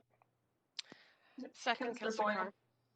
Okay, I heard Councillor Carr first, so I'm moving to the main queue. Councillor Kirby-Yung, you have up to 5 minutes for debate and decision. Yeah, thank you. I'll provide some context for council on this. As I mentioned off the top, I would be bringing an amendment, and I think it's really in the spirit of recognizing that this is an interim measure and staff are trying to be nimble and providing an option that is cost effective and easy for people to fill a gap that we have as technology advances and infrastructure develops. And what I was particularly pleased to see in this report was sort of a note that this wouldn't require additional staff and resources, but I'm also cognizant with the COVID budget challenges we have, which are significant, that anytime we can alleviate some work for staff, it's a good thing. And also the fact that the City of Vancouver often gets criticized for the amount of process and red tape and regulations that we have. And so hearing that Seattle took the soft approach, did not require a license, has not had complaints or issues with it, and I think that there is an opportunity for Vancouver to do something nimble in that way. That's the intent of bringing this referral motion forward. It is framed after consultation with staff and with legal in this way, and I understand from staff that this is something they think they would be able to bring back very quickly. It would not pose an undue delay, and so that simply that this could be the standards could be communicated. I think public education is the key to this, and it will be important to do that. And I know that our city comms and other teams will do that to ensure that people are aware of the standards. But given the fact that it seems to have worked in Seattle and the fact that enforcement will only be on a complaint basis and leaving our staff to sort of work on all the other licensing and small business things that really have an impact, I think that this is not sort of a win-win. So that's the spirit of the referral motion. And if any councillors would like to add any additional considerations for exploration of some of the other technology to this, based on the discussion I've heard, I'd welcome that. But I think that the first piece could sort of certainly stand on its own, and as I said, come back to council very quickly. That's my understanding from the acting city manager this morning. Thank you. Thanks. I'm just going to stop your clock here, Councillor Kirby. Yep, thank you, Councillor Dejanova. Just before we move on, just wanted if clerks could pull that up on the screen. I don't. I'm just looking at the orange cone and I don't see it up on the public screen. There we go. There it is. So this has been moved and seconded. So I'm going to move us to an amendment queue. Anybody want to speak to this? Councillor Carr, up to 5 minutes. Yeah, I am supporting the main motion. I am not supporting the amendment. I'm not. I actually have also circulated an amendment to provide direction to staff to continue investigating some of these issues, but I don't think the whole report should be sent to staff. And I'm particularly concerned about the detail in this recommendation for referral to not require a license agreement with the City of Vancouver. The cost of the license agreement is tiny, $5. It's not, the money cannot be the issue in this case, but I think staff have talked in this report about the importance of doing so in terms of obligation to follow the guidelines. And I think that's what we want. We want safe, safe structures or coverings, or however the laying of those cords, those electrical cords is going to be, and people to comply with those, so that there is a absolutely minimal risk of any problems. So again, I just cannot support this referral amendment. Thank you. Moving on to the next speaker, we have Councillor Boyle, up to 5. Thanks, Mayor. I have a question to the mover of the strike and replace point of information, if you'll allow it. Sure. Which is that I'm just hoping to clarify. It seems to me there's a couple points in here, as Councillor Carr spoke to. One is to look at other additional options, and one is to move forward without licenses, or to have options without licenses. And I guess I'm wondering if both of those are the point here, or if one or the other is really the main point of this strike and replace. Yep. May I answer that, Chair? Yep, please go ahead. Okay. Yeah, thanks for the question, Councillor Boyle. No, the intent is to support the staff recommendation as described and brought forward, but simply to eliminate the license component and requirement, and that's the gist of the referral motion. Okay. I appreciate that. So I will also say I support looking at other additional alternatives in addition to what's being proposed. But again, as we heard from staff and as Councillor Carr spoke to, I think the license is minimal. It requires no staff. It's easy for the user, and it seems like both an important piece in terms of legal aspects, but also an important piece in terms of staff being able to monitor where this is happening, how widespread it is, if it's clumped in certain places, and to update those folks with any changes in the requirements. That all seems pretty critically important from a safety and compliance and a monitoring perspective. And so I won't be supporting this strike and replace. I don't think it's necessary or responsible to be going forward without that piece in place. Thank you. Councillor Dejanova, up to 5 minutes. Thanks so much. I just wanted to ask a point of information through you to staff, if possible. Sure. Thanks. I suppose it would be through you to Mr. Mokry, and then whoever he'd like to assign it to. Would staff be, if this was referred back to staff, or even if this passed, I didn't really think we needed to get into amendments, would staff just continue to look at new technologies, like the points that I had made in my questions to staff, and hearing the information that technology is evolving when it comes to wireless charging or inductive charging, and as we heard, solar charging options? So I'm just wondering if staff could answer that, please. Thank you, Mr. Mayor. Staff? Thanks, Mr. Mayor, through you. So we understand, based on the explanation that's provided, that this amendment speaks specifically to the licensing kind of dimension of this approach. I think from my perspective, the comments that you received earlier from staff regarding kind of future work and continuing consideration of this issue would all continue to hold true. Okay. So that would already be, that would already be moving forward and be something that staff would be doing. We wouldn't see this amendment as impacting that. Okay, and then in the time also, I mean, I have to ask, in the time that it would take staff to report back to us on this, would there be time to also contact the Persons with Disabilities Committee and get their feedback and input before council made a decision? If there was a referral passed back to staff? in this way? Through you, Mayor Stewart, we're certainly happy to take that guidance. I mean, we've heard from council the questions around that, so that would be an issue that staff could take under consideration. Again, we would look to bring this back quickly, but you know, if this would be a different approach, so there's definitely merit in further quick consultation on it. Okay, thanks very much. And but we can rest assured that the Persons with Disabilities Advisory Committee will be contacted on all of this, correct? That my expectation would be that yes, that we could build that into our process. That would add a bit of time, but it definitely makes sense in this case because we are taking a different approach, or would be based on, or considering a different approach based on this motion. Okay, and they would then be consulted before council made a decision.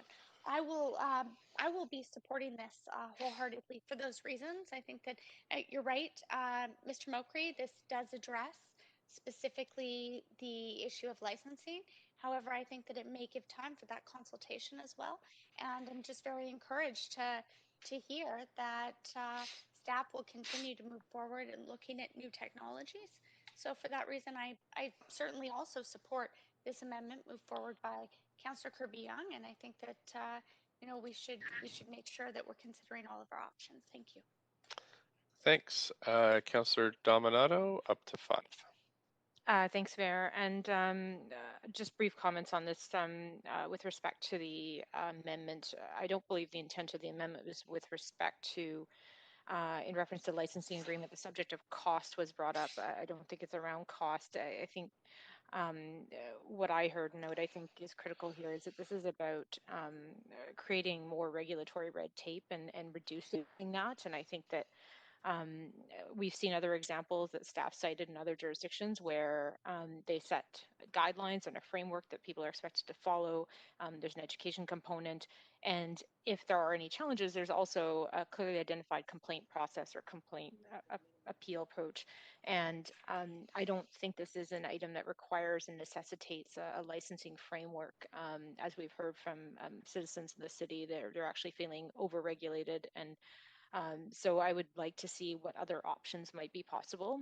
They have less burden, and so would look forward to seeing those options come forward. Thank you. Thanks so much. On to Councillor Weed, up to 5 minutes.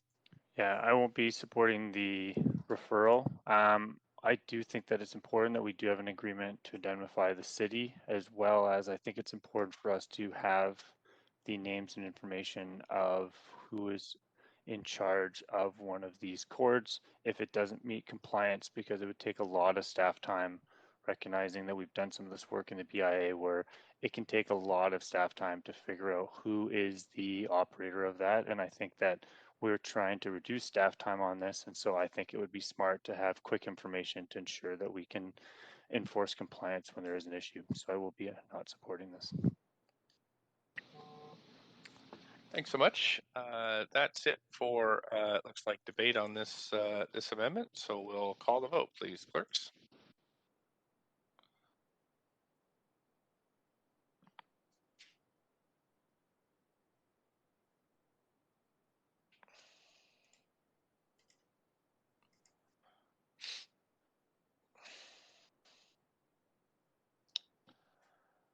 Okay.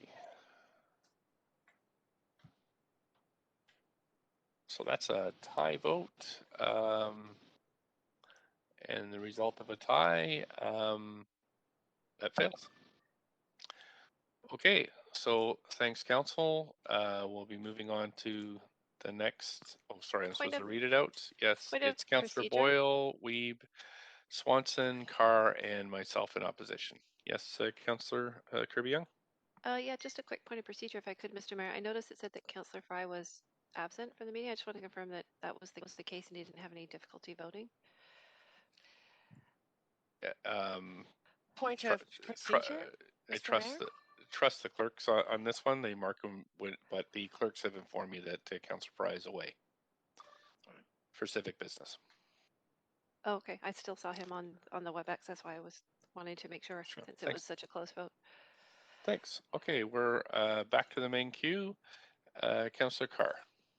Well, I'm sorry, Councillor Kirby-Yung, you do have a bit of time left. Do you want to do anything else? No, I'll wait. Thank you. Okay, thanks. Councillor Carr, up to 5 minutes for debate and decision on the unamended recommendation.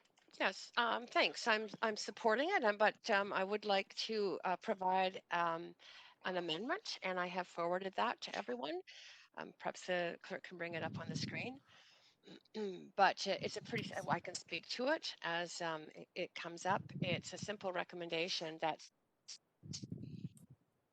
exploring under sidewalk electrical connection options for EV charging. I think it's something that has come up in discussion and even by one of the speakers. So you know, I think that it's worth looking at that. You know, that very short, you know, idea of the short conduit under a sidewalk that that was raised by Mr. Shine. And I'm assuming that, yeah, that there will be continued consultation that staff would pursue along with this, for example, with the Peoples with Disabilities Advisory Committee or Seniors Advisory Committee, as they look at continuing to explore other options. Thanks very much. Clerks, can we have this pulled up on the screen? And just to remind staff or someone that you just mute, because I can hear background noise.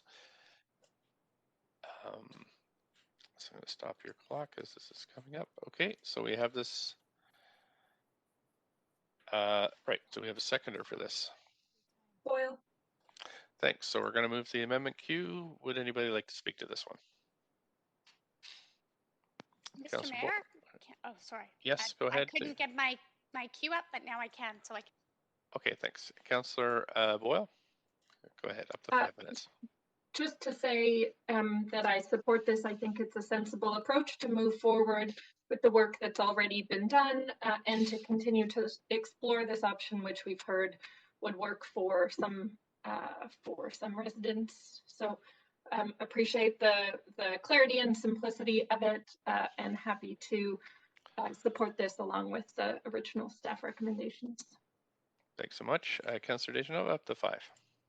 Thanks. Just a point of information to staff, Mr. Mayor. I had understood, because I'd asked about this previously, the staff are already would continue to move forward in looking at new technologies as they came online, just as I'd asked in my question. And I was very pleased that Mr. Shine also spoke about in his comments. So I was hoping that I could understand from staff if without this amendment, they wouldn't be looking at new technology. I'm sorry, I just asked the question, so I would like to know. Now I'm a little bit confused as this is an amendment. I understood that it wasn't needed before, but. Okay, so your question is to staff is what? Would they be doing this anyways, just as they had? I thought that they confirmed they would be. Thanks. Staff, do you have, would you be looking at under sidewalk electrical connection options in the future? Yes, I mean, I think there's a question around maybe two questions, if I understand. One is around new technology, and one is kind of under sidewalk versus over sidewalk. Obviously, this amendment talks about kind of cords or charging infrastructure underneath sidewalks. So, you know, that's clear direction to staff if council were to adopt this amendment. In terms of the technology piece, I think I'm not sure at this point I have anything to add to what we've said to this point. But yes, that's something that we're looking at. Okay, so it's already something you're looking at. I'll support it, although I do feel that it's a little bit redundant considering staff just answered that.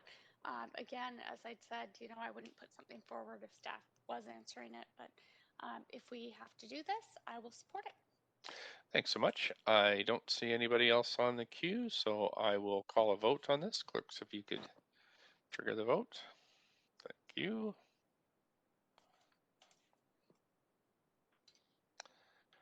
Councillor Kirby-Yung, Councillor Dejanova. There we go. Clerks will pull up that vote. Thanks very much. That is, that's been passed unanimously. Thank you so much. And right, now we're going back to the main queue. I have Councillor Carr. Councillor Carr, do you? Yeah, I'd like to speak to the motion. in Okay, please go support. ahead. About three and a half It's minutes. Yep. sure. I think this is great. I mean, we have to move forward with in every way we possibly can in this city to figure out how we can create transportation, in this case specifically transportation infrastructure, that's going to reduce GHGs and meet our obligations to tackle the climate emergency that is accelerating around the world and affecting us here. So we know that that there is an interest by the public, that things have started to happen, even in a sort of maverick kind of way. This is a method, an approach, which will provide, I think, greater public safety and also information for staff to use to be able to plan better our EV charging infrastructure throughout the city. So I really like the fact that there are guidelines, a license is required to follow those guidelines. The license fee is minimal, so it's not a barrier financially. That information will be collected. So if there are any problems, as Councillor Wee pointed out, staff can easily find out who the infrastructure belongs to, and therefore can rectify any problems. That we are going to have staff continue to explore under sidewalk options, and maybe ones that are more reasonable in terms of cost. But we haven't seen incidents of problems so far. There, I know, is an anxiety about that, but we haven't seen that play out here or actually in Seattle. I've talked to staff about the fact that they don't have any reported incidents, and they do this kind of charging. We're following their guidelines, and in a year and a half of them doing it, there haven't been any incidents. So I'm confident that this is a good approach, and will move us on a way to our very clear commitment for climate action. So happy that staff brought this forward so quickly.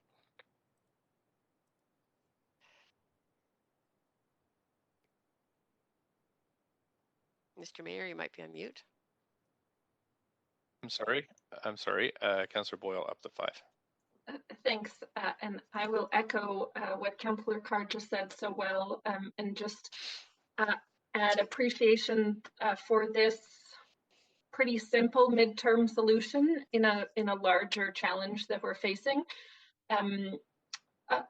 And say that that I think it's important that this passes now while we continue to look at other options, while we will continue to tweak the program. In my East Vancouver neighborhood, there are a number of folks already setting up their own systems to charge their vehicles on the street, and some of them are much safer than others.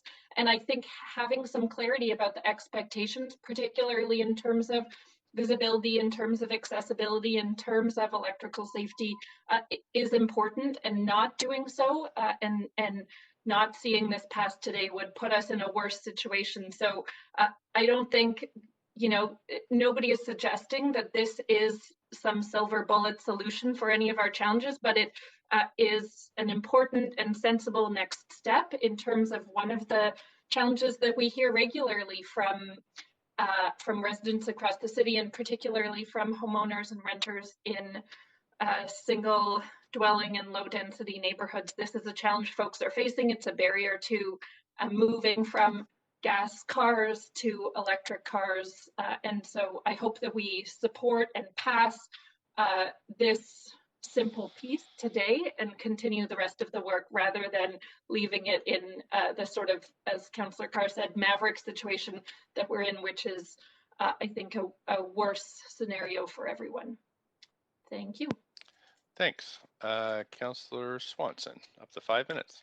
Yes, thank you. I have a point of information to staff. Okay. Can we be assured that if there are problems with this in terms of people with disabilities or visual or otherwise, that you'll tell us about it and we can go to plan B? Okay, thanks. Over to staff. Thanks, Mayor Stewart, and maybe I'll ask Ian to comment on this as well. I mean, certainly that is something that we're going to be monitoring very closely and would be taking action to address without coming back to council. I mean, we can certainly keep council updated on that, but we wouldn't be waiting for council to direction to act on those type of problems. Okay, thanks. I just want to make sure that we don't use one form of climate work, which is electric vehicles, to conflict with another form, which is promoting walking and rolling. But yeah, and I think licensing is good. So I think we need to give this a try. I'll vote for it. Thanks so much. Councillor Kirby-Yung, just have 3 minutes. Yeah, thank you. So my closing comments are I will support the report.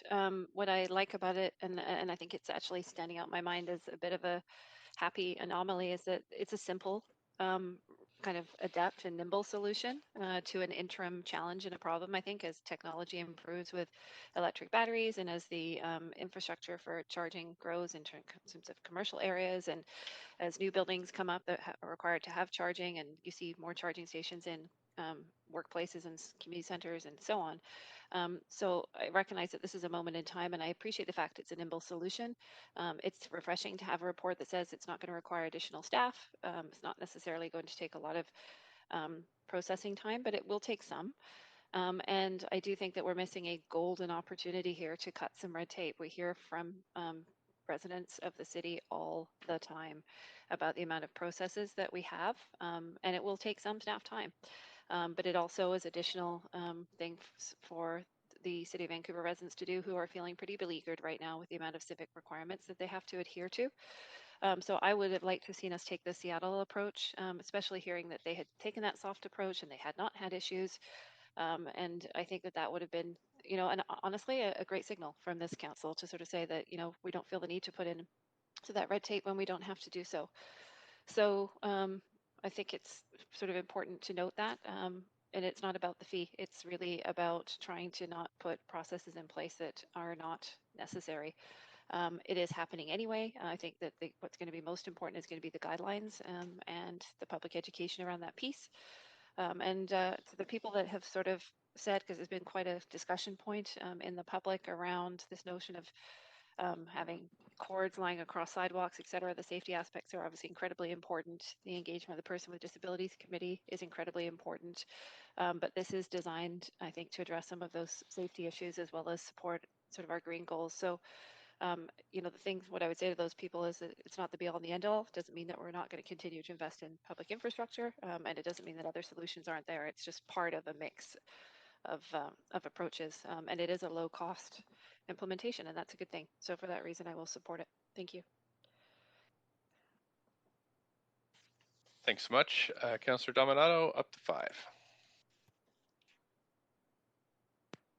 Thanks, Mayor. I have a point of information through you to staff. Sure. And it's just, I forgot to ask this earlier around with this proposal, will there be, given that it does include the licensing framework and staff articulated various rationales for that, will there be a report back to council within 6 months or a year as to how this program is going and whether there have been complaints and or any injuries or anything in that regard? What would that look like, I guess, is what I'm trying to get. And does staff need direction around that? Over to the city manager. Thanks, Mayor Stewart, through you. So yeah, I mean, at this point, staff haven't contemplated a specific report back to council. Obviously, we're open to that direction if that's something that council's interested to see at a particular point in time. We hadn't contemplated that, though. Okay. Could I just follow up then? Would there be monitoring then, given that so the Seattle framework is more complaint based? This one suggests having a licensing framework so that you have a record of any individual who would be laying cords to do charging at curbside. There would still be a framework though for people to register complaints or concerns, and how would that be done? Yes, so certainly we will be absolutely will be monitoring kind of the implementation of this approach and the issues associated with it. So that is something that, in future, if members of council were to be interested in that, you could ask us that question and we could provide the information we have at that point. Okay, that's helpful. That's all I had for questions.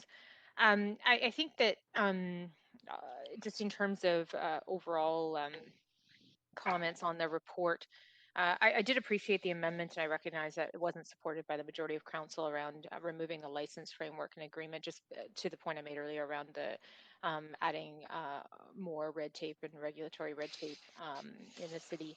I think that there was really appreciated the comments by Mr. Shine, who called in to articulate his experience and observations and the ability to run cords under the sidewalk, and that could be done, not only be permanent, but also low cost. And so I appreciate that that's being looked at, and also that staff are going to be looking at wireless technologies and recognizing things are changing rapidly. I am incredibly supportive of us trying to support EV infrastructure in the city. It is one of the things that I tend to favor over some of the other policy considerations we've had, because it is recognizing that we have conscientious residents and consumers who are actually moving in that direction, and that when we put the infrastructure in, it's an enabler as opposed, so it's like a carrot as opposed to a stick. And I really appreciate. I'm looking forward to some of the work that's coming down that's more around the hubs, and also around the support of new developments having the EV infrastructure. I appreciate that this addresses equity, and I think that's an important consideration. And also, I think recognizing that that EV uptake in our city has gone up 700% over the past 5 years. That's significant, and that's without all of the policy pieces that were, approved in the fall or coming forward. Is the public recognizes the importance of making that shift from fossil fuels to EVs, and as prices come down, that will change, but also the infrastructure makes a difference as well, and having that. And I know there's going to be more coming forward over the next number of months. So I will support the report, but do look forward to some of the other considerations that we're seeing those come forward as well, and other options. Thanks a lot. Thank you. Councillor Dejanova, up to 5. Thanks very much. I do have some concerns. I've already stated why I'm supportive of this, and I'm really actually very excited about the fact that staff are looking into new technologies as they come online. I didn't feel that needed to be emphasized anymore, and I also would hope that there would be opportunities, to possibly, as the city has in the past, partner with any companies that wanted to provide sponsorship that could cut costs and make this more affordable and accessible for everyone. As we heard, some concern from speakers that it might not be accessible to everyone. That being said, I do have some really big concerns about the Persons with Disabilities Advisory Committee not being contacted. My grandfather was blind from the age of 6. He had a guide dog. He got that guide dog when I was 7 or 8, and that meant he had a grandchild at that time.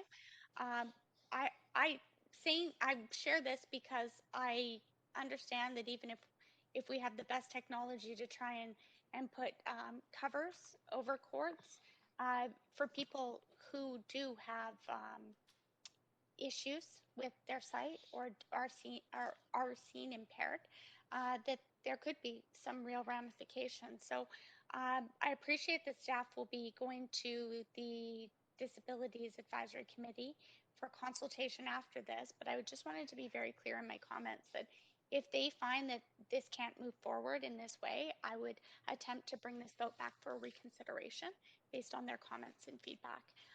That being said, other than that, I am completely supportive of staff moving forward. I know that technologies are evolving, and we've already seen a decrease in price as we see the technology get better with electric vehicles.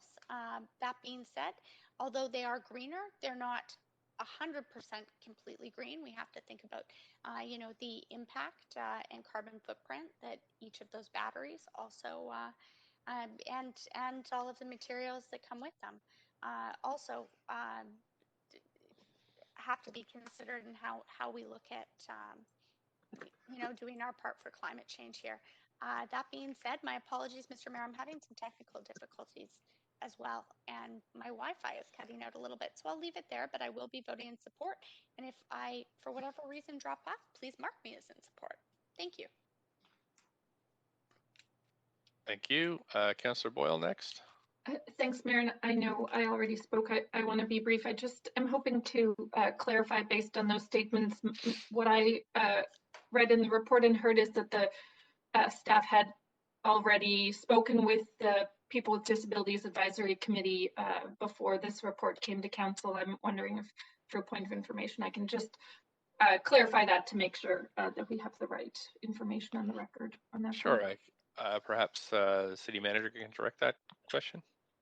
Thanks, Mayor Stewart. Maybe, Ian, if I'll defer to you for the specifics on that. If you can just confirm. Yes, thank you, sir. We did meet and engage with the PDAC already, and they did review our original draft guidelines prior to it actually being a license agreement. Their concerns that they raised we have listed in the report, and we think are largely addressed. So the difference is they didn't actually vote on this. That's why we don't have a tacit endorsement or non-endorsement in this case. Okay, appreciate that. Just wanted to clarify, and of course, I'm happy to see that engagement continue as the program continues. Just wanted to make sure that it was clear that it had come to them as well. Thanks. Oh, absolutely. We will continue to engage with them as well. Okay, thank you. Councillor Dejanova, you have 2 minutes left. Thanks. Mr. Mayor, I was hoping that you would allow me to ask a point of information. However, it's not to staff, it's actually to liaison of the committee, and I know that you've allowed others to do it before, and I've actually answered, but it is to Councillor Wiebe in his role as liaison to the Persons with Disabilities Advisory Committee. I know we sat together on that committee before, and I've been a liaison in the past. So, Councillor Wiebe, could I ask you a question about the Persons with Disabilities Advisory Committee? Yeah, go ahead. Okay, thanks. Understand if you can't answer. I had heard you mention in your questions or comments that you had received an email from the chair of that committee that did have some concerns. Is that correct, or did I mishear that? I had a letter this morning from the chair of the committee, and they said that they were involved, but it wasn't a fully clerked meeting. Obviously, COVID made it difficult, but they did give input to staff. They did give input to staff, and can I ask if they felt that their input was fully incorporated? Yeah, I still haven't gone back on a second comment from them on how they felt on the full impact, and I think that that's something that maybe we look at in the future when we have reports like this come. It would be great to have a member from those committees to speak to us directly for us to ask those questions.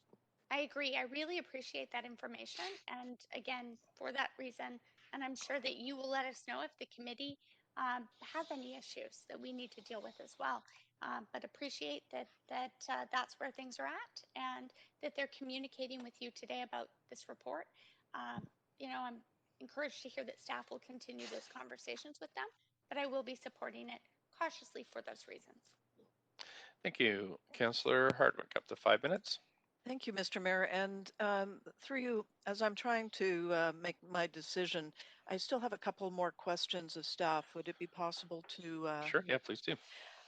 Okay, well, first of all, as we know, one of the big topics of discussion is the citywide parking permits. And how will charging on the street work if residents will no longer have the rights to park in front of their homes? Thanks, Mayor Stewart. One, I'm not sure if you want to offer any comments with respect to the interdependency with parking. Yeah, in fact, I mean, the residential parking permit is actually specifically to limit the curb space for the use of residents only. And so it's possible that visitors could park there too with some variations or options, but in general, the purpose of resident permit parking is to support residents parking close to their home. And what about requiring property owner approval, since this may affect their utilities and insurance? Has that been taken into consideration? Ian, do you want to speak to that? Or? Yes. We do have, that is included as part of the license requirements that they have to, have taken all that into consideration. If they're a tenant, for example, we recommend that they have gotten permission from their landlord and so forth. So it is part of the license conditions.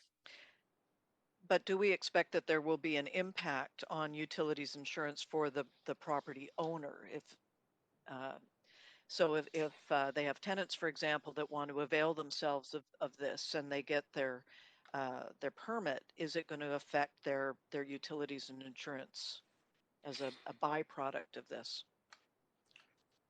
I can't speak to the insurance in every case in this situation. The utilities would largely be dependent on how the tenant pays their utilities. If they are on the hook for those bills anyway, then the tenant's electricity bill would go up. Obviously, if that's not the case, then there could be an impact to the homeowner. Generally, the cost of electric vehicles is fairly low to charge. We're looking at about $1 a day. However, on your question with regards to insurance, I can get back to you on that.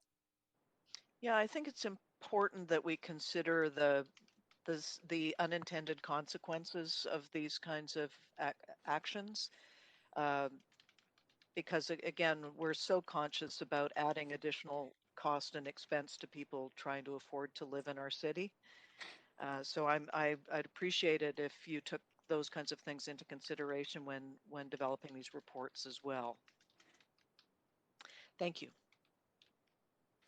Okay, thanks, Council. That's it for debate and decision. So we'll call a vote on this report, this amended report.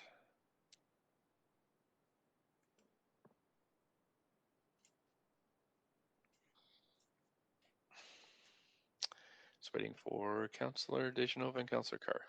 Councillor Carr? Oh. There we go. Thanks to the clerk to pull that up. That is unanimous. Okay, Council, we're at 11:21, and we've had a number of referral reports that were held. I'm just checking the order of how we do this. Clerks, do we do the referral reports now? Yes, Mayor Stewart. Okay, great. So we've got referral report 1 that was held by Councillor Carr. And Councillor Carr, if you want to put yourself on the queue, questions to staff? Great, thanks, Mr. Mayor.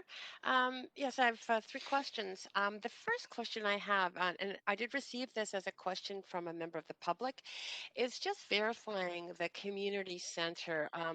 In the report, it doesn't specifically say that it is not going to be a P3 project. It does say that staff are under obligation to deliver the public amenities and the developer obligated to provide the center, but I just want verification that this is going to be a facility owned and operated by the city and not a P3 project. City Manager, if you have someone here that can answer that. Yes, thanks, Mr. Mayor. Yeah, we do have planning staff on the line, so I will defer to them to address your question, Councillor. Thanks so much. I have a point of, sorry, it's Councillor Dominato. Just before we get into answers, just maybe it's a point of information or point of parliamentary procedure, actually, in fact. Is just, are we getting into sort of the meat of this referral report? Aren't these questions that would be appropriately covered in the actual public hearing? Right, that is part of point of parliamentary procedure because we're asking about you're absolutely right. Type of, so sorry, I'll leave it there.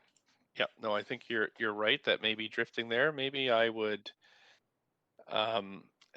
I'll let the question stand, but leave it to the planning staff to let us know what's appropriate here in terms of response, whether this should be left for the public hearing or not. Mr. Mayor, if I could just clarify the reason that I brought it forward, understanding, of course, that this is a referral report, is that the content of this referral report is to change the way that we allocate DCLs in order to provide enable the developer to have sufficient money left over in DCLs to be able to build this community center. But I think it's a legitimate question as to whether or not that community center, given that this report is about essentially subsidizing the development or the money's going to that community center, that it is not going to be owned in any way by the developer, but rather will be a public asset. Well, that again, the decisions we're making here is whether or not we've followed the process in order to make the legal process that's required in order for this to get it to the public hearing, where we would hear the debate, hear the sides of the details of the report. So that to me is I think. To me, it sounds like that's what we're doing now, but let's just go to planning staff and see where they are, just in terms of making sure we're in the boundaries of what we're supposed to talk about in this this portion of the process. Yeah, I think maybe I'll just speak up first. Paul, it's Gil Kelly, Mayor and Council. I think the question's a legitimate one, but it probably is best answered within the public hearing format, because the nature of the recommendation there is to further explore. And I think the question is legitimate, but I think it's best to do that at public hearing, would be my sense. But I'm looking also if Susan, you want to jump in on that, if you've gone over that with law.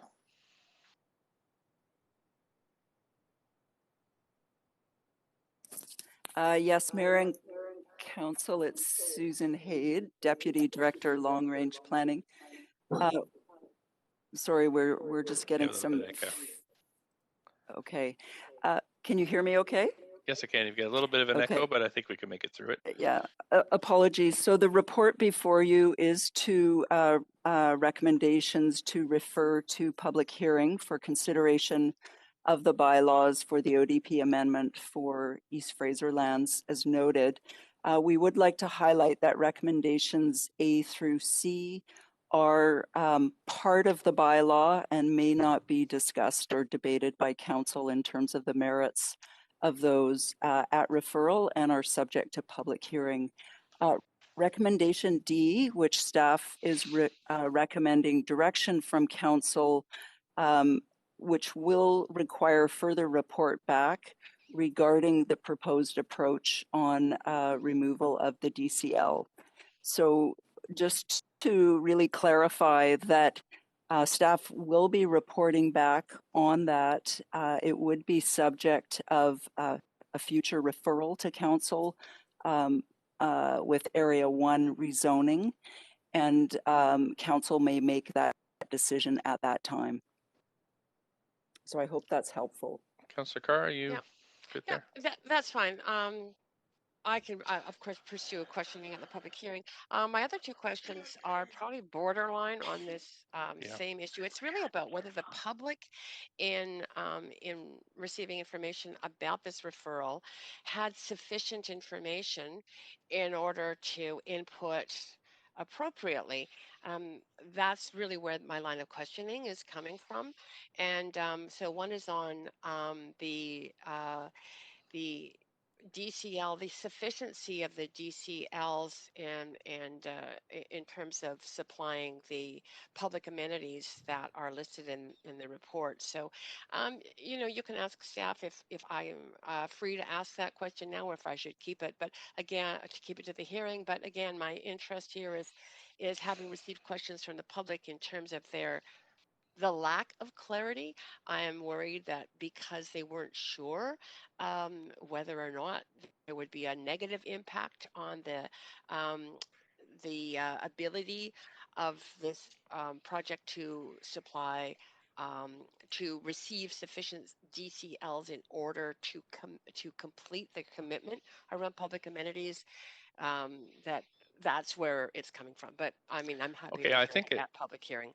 I think so, and Councillor Carr, and a good reminder, Councillor Dominato, I should have been a little tighter on the chairing here.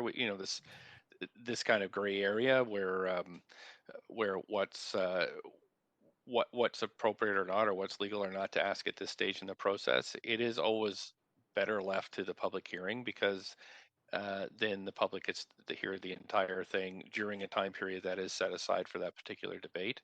So in terms of, I think what is appropriate is the staff feel that there was enough, that we met the requirements for advertising and providing information to do that. My assumption would be that yes, because they're putting it forward for us to refer, but I do think we do have a considerable time doing a public hearing specifically on individual projects that we could drill further into that with many rounds of questions if necessary to get to the nub of it. So so I think at this point, Councillor Carr, and we are at the 5 minutes, I think we'll just hopefully leave those for the public hearing, but thanks for bringing those up. Yep. Okay. Yep, happy to do that, Mayor.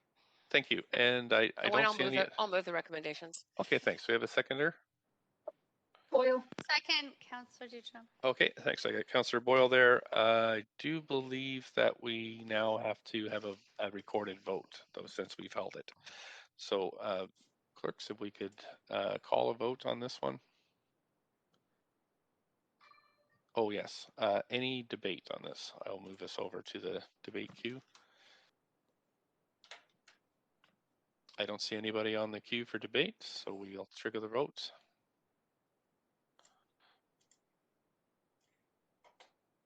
Councillor Dish. Okay, there we go. So that is unanimous, and that's been referred. Thank you. We're on to referral report number 2. And I believe that was held by Councillor Kirby-Yung. And I'm just going to the, sorry, I'm going to go to the question queue. Councillor Kirby-Yung, I was just on the wrong queue. Clear these. Okay, so go ahead, up to 5 minutes, questions to staff. Yeah, just looking on a quick point of procedure for guidance on this, Mr. Mayor. Okay.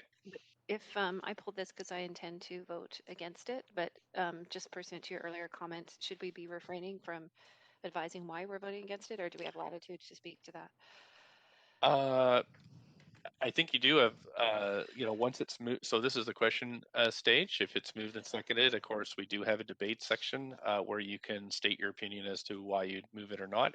You know, if you drift into, I don't like the content of it, you know, I think that as long as we're not asking questions to staff and those types of things, I think you're allowed to say whatever you like. Although, you know, it'd be best to stay within the, you know, is it proper to refer it at this moment or not constraints. So I'll leave that to your judgment. Okay. But do you have any questions on this one? No, and just to confirm then, we have moved it. Do I need to formally move You it? do, So you it's do on the need to floor? formally move it. Yes, since it's held. So- Okay, thank you. And so now we're on the main queue. If you wish to speak to it, Can I Councillor comment Kirby. on it now? Yes, go right ahead, up to 5.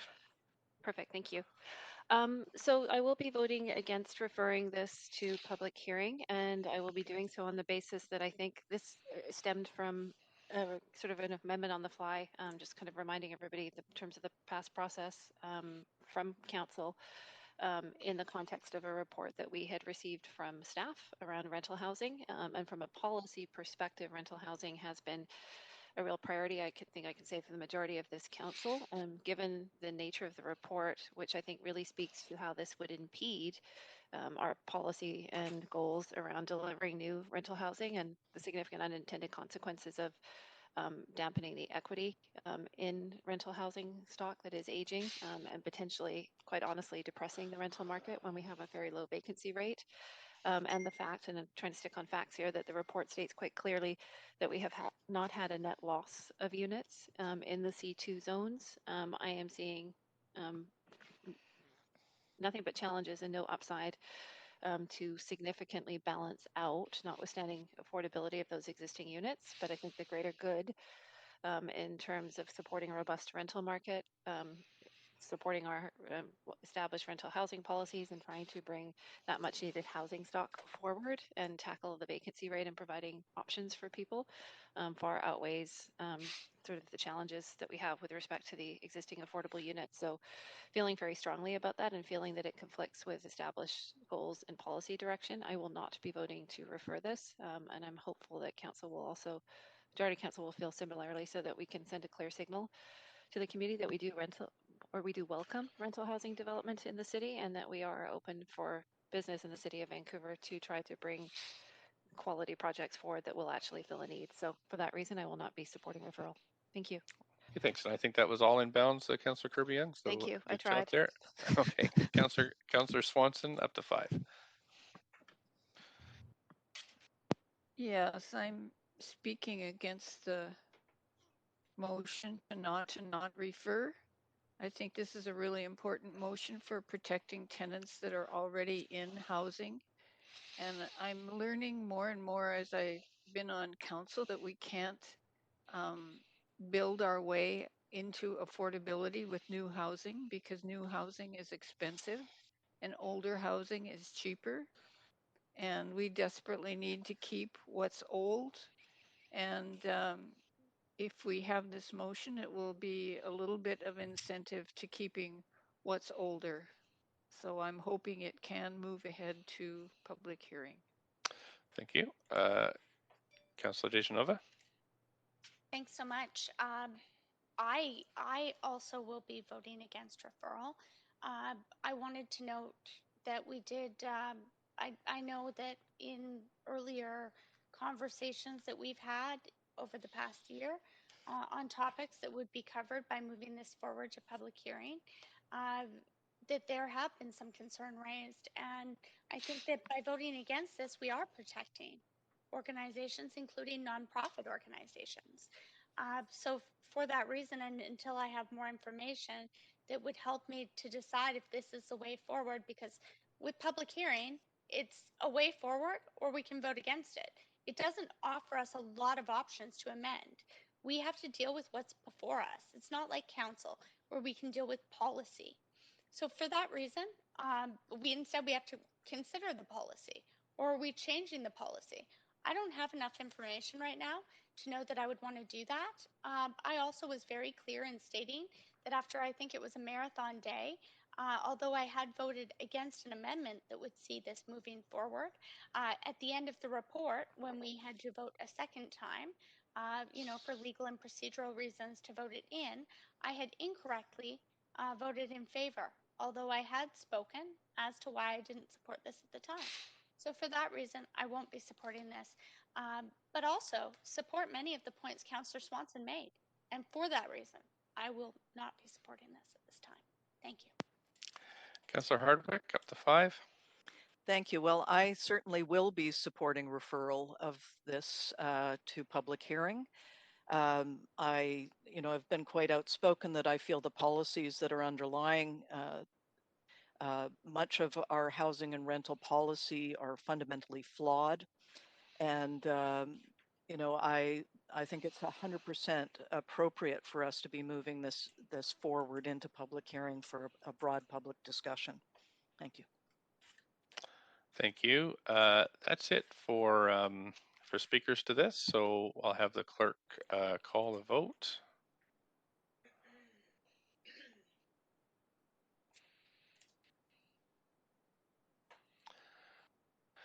And that passes with Councillors Kirby-Yung, Dominato, Fry, and Dejanova in opposition. Okay, so now we're moving to report number 6 that was held by Councillor Kirby-Yung as well. Just going back to the... Yeah, thank you, Mr. Mayor. Yeah, questions to staff at this point? Yeah, I have one clarification question as it relates to adherence to policy, which I know is the basis for Council's consideration of referral.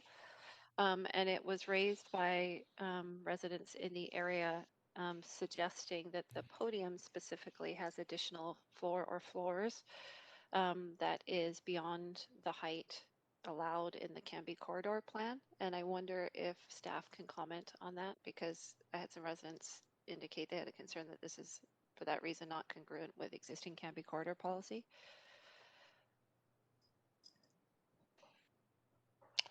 Over to staff. Is there somebody there that can help us with this I one? think Mayor Teresa O'Donnell's on the line here. So Teresa, can you join on this one? Yes, good morning, Council. This is Teresa O'Donnell. Yes, I can comment on that. The Canby policy does set a height of a podium for 60 feet.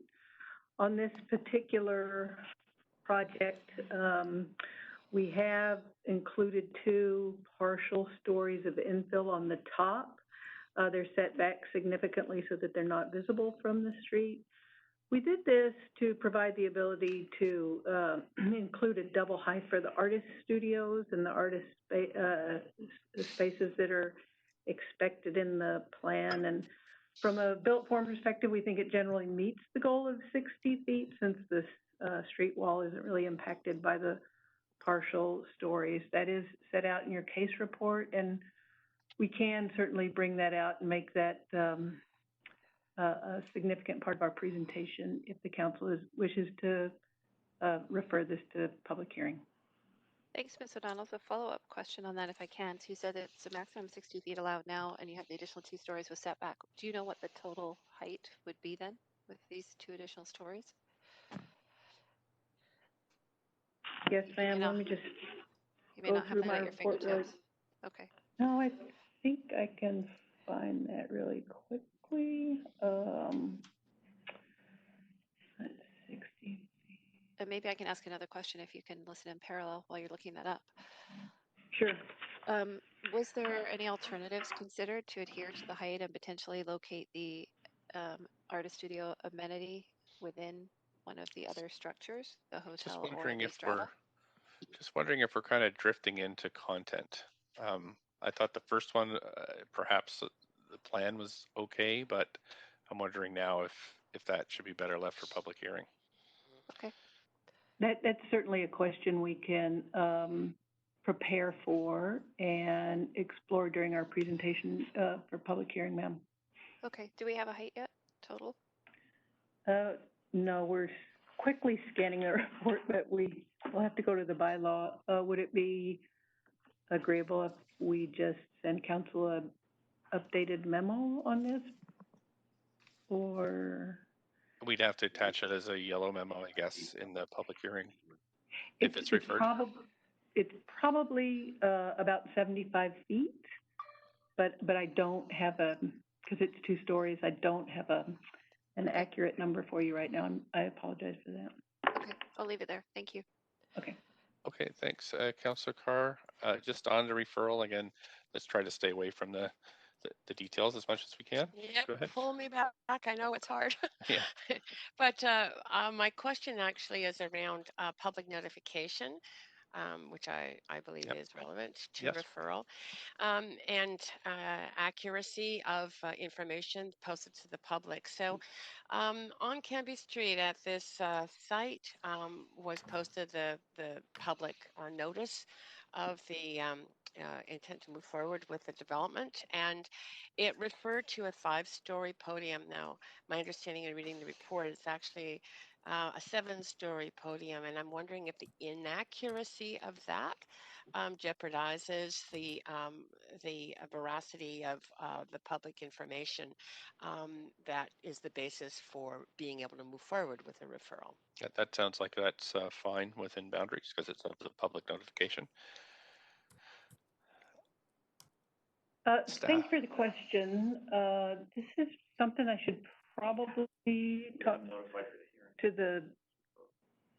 Okay, Michael Naylor is just informing that we haven't notified for the hearing yet. We just notified for the referral. We can certainly clarify that in the notification for the public hearing if council does choose to go forward. Otherwise, we can refer this back to staff and correct those notifications and then bring it forward once they have been clarified. Right. So perhaps you can explain to me, and for the public record, at what point is information presented to the public in the application phase, and whether or not it's accurately presented, an issue on whether or not, as an information presented to the public, whether or not that's an issue in terms of the ability of council to refer to public hearing? I understand projects do change and there is different information that goes forward, but I'm just asking the question around how, do the degree of accuracy, at what point is information that then is maybe accurate at some point in the development project, but then it has been changed prior to referral. At what point is that an issue for our legal ability to refer? Thank you, Councilwoman. That's a great question.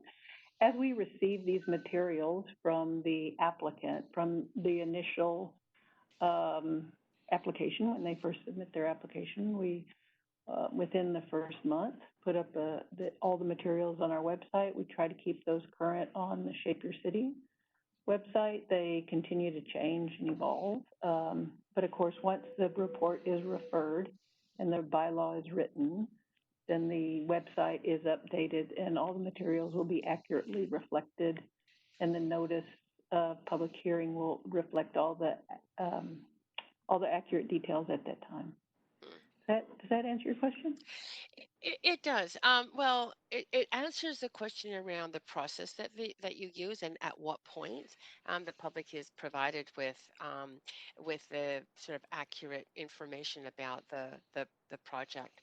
I'm fine at this point to let it go. I just think we need to think clearly about whether or not how we convey information that I understand is changing around development applications.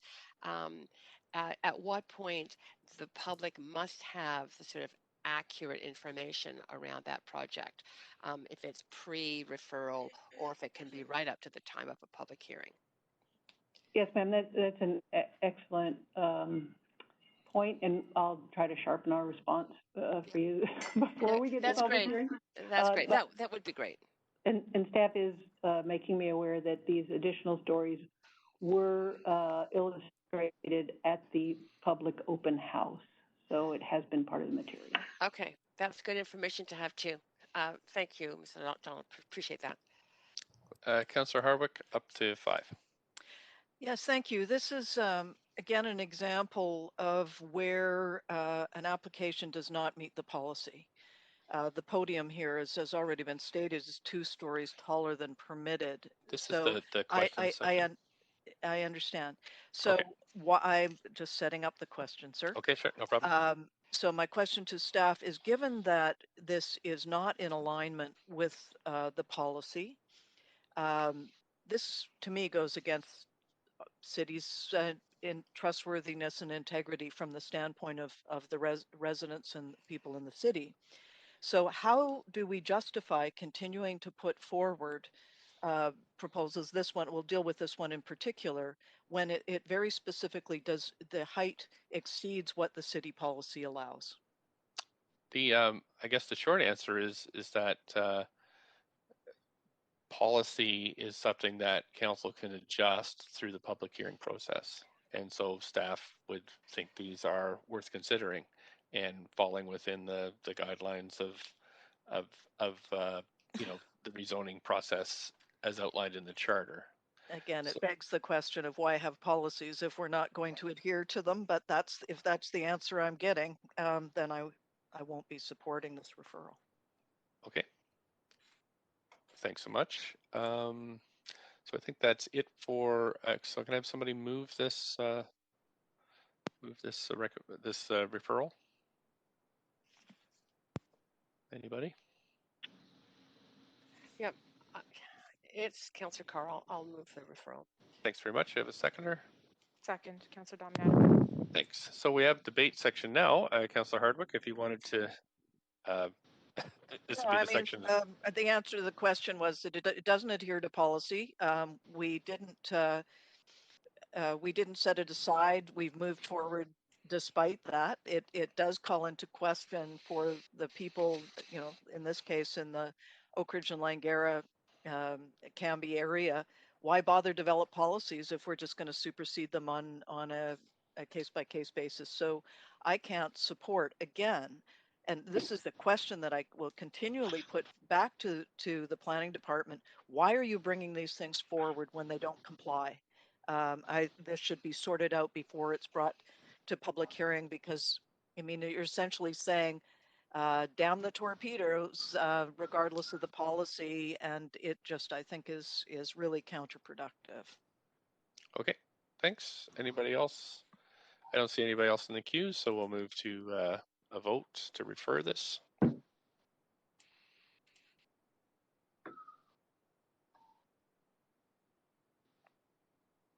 Councillor Boyle. Thanks, and that has passed with Councillor Hardwick in opposition. Okay, I'm just conferring with the clerk, and we do have one more item that's been held. That's referral report number 8. That looks like there's a bunch of amendments, including one I proposed that have been put forward. So, council, I'm suggesting that we just recess now. We're not going to get through this in 9 minutes, so we just recess now for lunch. Come back into go in camera from 1 till 3, and then finish this off when we return at 3, as well as deal with other business. Move to recess at 3, Councillor DiGenova. Okay, move to recess now, and that's fine. If everybody's cool with it, we can Sorry, just. that's what I meant. Move Second. to recess Okay. now, return at 3. Second, Councillor Dominato. Okay, thanks. Everybody okay with that?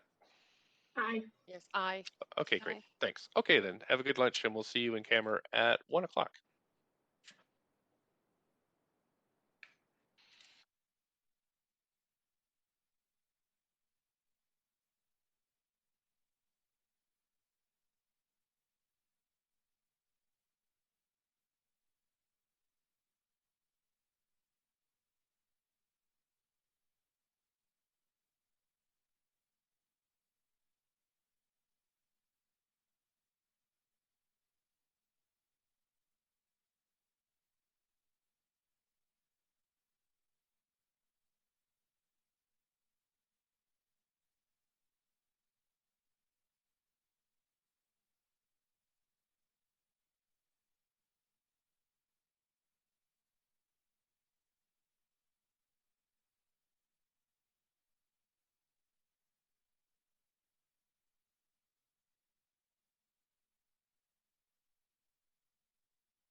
we're ready to go. Yes, go ahead, Mayor Stewart. Great. Okay, we're moving to the next item that was held, which was reference report number 8. Just scrolling down here. Right, so reference report number 8 is on Granville Street. Councillor Kirby-Yung, you held that, so you go ahead. You have up to 5 minutes for questions. Yeah, thank you, Mr. Mayor. I actually would like to move the report and table an amendment that I have sent in to the clerks. Okay, I don't see anybody else on the queue for questions, and so do I have a seconder for that? Yeah, Fry. Okay, thanks. So there we go. We put you on the. Would you like me to wait until it's on screen or start speaking to it? Sure, I can just wait. The clerks have that amendment? Mayor Stewart, just to confirm, Councillor Kirby-Yung is moving the amendment for C. I'm moving an amendment to C. That is correct. Okay, so the whole thing with the change to C, correct? Yes. But I do intend, and I'll make it clear in my comments, I do intend to sever and vote against the other components, but I'll deal with the amendment first if I can. Okay. Okay, so I'll start your clock running here and go ahead and you can offer your explanation. We do need a second. Sorry, we do need a seconder for this first. Second. I Councillor think Hardwick. Councillor Fry seconded it earlier, I believe. Oh, Mr. I'm Mayor. sorry. Okay, sorry about that. Go ahead, Councillor Kirby-Yung. Yeah, thank you very much. So this amendment, which is an addition to Clause C, really speaks to the importance of economic and cultural revitalization of the Granville Street and its sort of long storied history as an entertainment destination district, and that being its primary function and sort of purpose. And I think that in the context of COVID-19, we've seen particularly how hard hit our cultural and hospitality businesses are, particularly areas like this that typically rely on generating a lot of people into the area in terms of creating the vibe and the activity and the economic impact. And so I know that the recommendations that staff have, we're proposing a quick start action based on a particular opportunity, but not necessarily in terms of looking at, I think, what is the real genesis of the street and what it needs the most right now, which is that economic stimulus and cultural revitalization to bring that area back to sort of its potential vibrancy. There's huge opportunity in this. I also note that in a planning process, we would potentially be years and years away, my estimate up to 2025, 26 before we could entertain any significant projects because if staff report back late 2021, we start a process in 2022, that might take a year or two, brings us 2024 potentially, then applications and so on. We're potentially years away. And I think, given the fact that these businesses are in the street area is really suffering, it's incumbent upon us to sort of look at those economic quick starts and particular projects that might have real merit in terms of building this area and building back its vibrancy and are real sort of city builders. So that's sort of the purpose of the amendment, which is the language in bold there. That basically adds that staff consider any quick start actions or initiatives, including development proposals that would support economic stimulus and cultural revitalization for the area. Okay. Thanks for that. I'm just going to go to the queue here and see if anybody else wants to speak to this. Councillor Dejanova. Councillor Dejanova, up to 5 minutes. Thanks, Mayor Stewart. And I've just got my video off as I have some issues going on with my Wi-Fi and I don't want to lose connection. I wanted to support Councillor Kirby-Young's amendment, and I think that it was very well put that, that we also need to consider commercial impacts on small businesses, local small businesses. But I want to go beyond that and also say that, we need to look at, beyond vibrance, fun in our city and looking at ways to kind of, support the fact that there's places where people can work. There's also opportunities for play. There's opportunities for housing, and there should be throughout our city. But I also do believe that it's really, really important that, a neighborhood sometimes doesn't try to be everything to everyone. And sometimes we, lose sight of what that's supposed to be. So I have wholeheartedly supported housing all the way through. And I do support more housing. In fact, I think I've pushed in many of my motions for even more housing to be supported. But right now, I think that we, also have to be sensitive to some of the struggles of our local businesses. And I would hate to see us, take action that didn't really focus on them, especially in areas where traditionally we have seen, people flock to, and hopefully they're doing that in a physically distanced way right now. But we also have to think about, after the pandemic. At least that's what I'm hoping for. So for that reason, I certainly do support this. And, I know we've all been getting, emails, phone calls, social media posts encouraging us to think about how we can make Vancouver a more vibrant and fun city. And I think that that's really important that we do consider that. And it's one of the reasons that I had put forward the motion on the piazza style, considering sort of piazza style or piazza like areas where there could be a number of uses. But again, that would definitely invite small business, restaurants, entertainment, and vibrance and fun that people want to see in our city. So I think that it is really important that we consider a focus on that. And I'll leave my comments there. And that's not just for the motion, or the amendment. That's also for the main motion. Thank you. Councillor Dominato. Thanks, Mayor, and I'm also happy to support the amendment by Councillor Kirby-Yung. I think it really recognizes the iconic nature of the street, and particularly as we're talking about recovery, the intentional inclusion of economic stimulus and cultural revitalization. This has been a topic for a number of years, and I think to Councillor DiGenova's point, there's a lot of excitement around the opportunities that are possible along this stretch of Granville. And I personally Sorry, I'm just think going to it really stop you, has to be Councillor done. Dominato. There's just a whole bunch of background noise, so I just Okay. make sure folks, councillors and staff mute. Great, thanks. Sorry, go ahead. And so just to note that I think there's a lot of excitement being generated right now because there are a different number of proposals out there and considerations for revitalization of Granville Street. And that from my perspective, we don't want to approach this piecemeal. I think we really want to look at the street holistically and consider the history of the street, but also its future potential, but not be doing that in stages, but to actually develop a real robust vision. And so in that regard, I'd like to support the amendment and thank Councillor Kirby-Yung for bringing it forward. Thanks. Councillor Fry?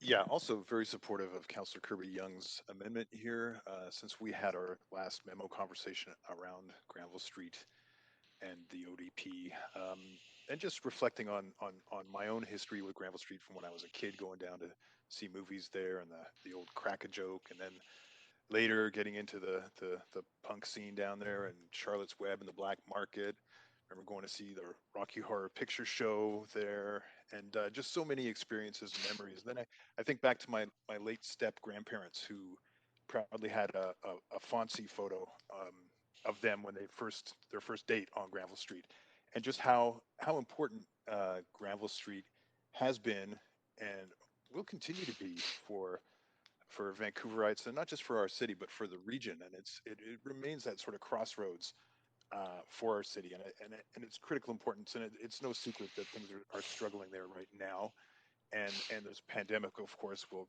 create a massive reset on what public gatherings and all that kind of stuff is going to look like. And in amongst that anxiety and churn and change is tremendous opportunity. So I think that as far as priorities go, I think Councillor Kirby-Yung really kind of nails it as far as really looking for those quick start actions and initiatives, and supporting the economy and culture of our city, and recognizing that Granville Street is critically important to that. So I just supported this. I hope that we see some exciting work coming forward as we do this work. Thank you. Thanks. I've got myself next on the list, so I could turn the chair over to Councillor Carr. Go ahead, Mr. Mayor. Thanks very much. I'll just push myself up in the queue and start the timer. I think Councillor Kirby-Yung and I are same mind. I mean, I put in an amendment to a suggestion. Mine was actually to refer the plan idea back to staff because we've heard over and over and over again the huge pressures on our staff in terms of all these processes that we're going under. And I can just think about the level of consultation that will have to happen along Granville Street and the surrounding areas, and perhaps citywide, for us to develop a workable plan for that area. And so I'm deeply concerned that about that taxing staff, the same staff that are doing long-term planning, industrial lands, Broadway plan, Vancouver plan, and yet here's another one. However, my fears could be allayed. I think the quick start idea is a good one. If it allows us to kind of take a look at what proposals are on the table now and recognize that capital is very fluid, and it's will there be opportunities for us to I guess evaluate what's on the table now rather than planning and then trying to get a whole bunch of stuff later that may never materialize. So is there a way of doing this in parallel, and does this amendment allow that? So that's really a point of information. You're asking a point of information through me to staff. Yes, certainly. please. And Mr. Mokri, would you like to go ahead with the response? Thanks, Chair Carr. And maybe I'll also invite Gil Kelly or any other planning staff that want to jump in. I mean, certainly this motion is something that, from a staff perspective, we can work with. It sets out, we understand what the intent of it is. And essentially the matter would be referred back to us, and we would have to take into account kind of these broader set of considerations that are being outlined here. So I think we're clear on that. Again, happy if planning staff have anything else they want to add to that. I would just say, Paul, it's Gil Kelly. Council, appreciate the mayor's concerns because we have a lot on the plate, and we also understand the need to do action while planning. So I think, and I don't have the wording of the final motion in front of me, but I think staff's been looking at that during your break. I think that there are some things that can travel alongside a long-term planning effort. In this case, it's a pretty condensed planning effort, but wouldn't start till till late this fall. And so we'd have to be looking at how to sort of entertain things alongside of that. And we'll just have to sort of work through that a bit and come back to you with how the details of how that might work. So that we're paying attention to what Councillor Dominato said a moment ago, which is not losing sight of the whole vision while seizing those opportunities for quick investment. So part of it will be just kind of sorting out what are the proposals and what are their timelines and deadlines, and make some judgments around that. So we probably need to come back to council and inform you about that during the scoping process. Okay, if I could, Chair Carr. So I just want to be clear, does this, if we approve this now and we say we're going for a long-term planning process, does this kind of freeze the ability to, say, consider some rezonings along Granville until we have the planning process scoped and we have it approved? That is an option that you can be declarative about. You were with the Broadway plan, or the last council was, and then you have not changed that policy, which said we're entertaining only proposals that conform to existing zoning, and the interim rezoning policy allowed only for minor, relatively few projects to come through. In that case, social housing and community facilities, and so things that might be speculative about new zoning changes would wait on the Broadway plan. So that's one approach you could take here in your motion. Entertaining non-conforming in real time is a bit challenging in terms of community consultation around what is the long-term vision and has it already been predetermined if there are 3 or 4 big projects coming through at the gate. that's a Mr. Mayor, difficult I wonder conversation. if you would pause your timer for a second, please. Oh, sure. I can't do that.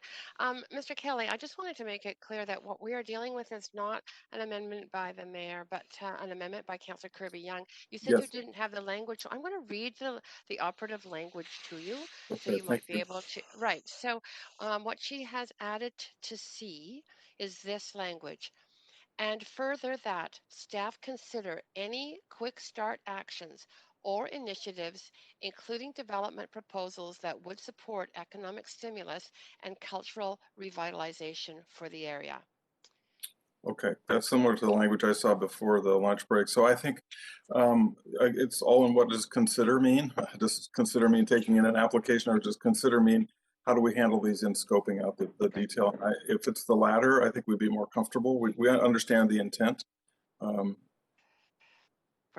So Okay, that's throw it. that question back to the motion maker. And that's it for your time, Mr. Mayor. If you'd like Okay. to take back the chair. Thanks very much. Okay, Council. So we're at the end of the queue now for debate and decision. So I guess we move to a vote on this amendment.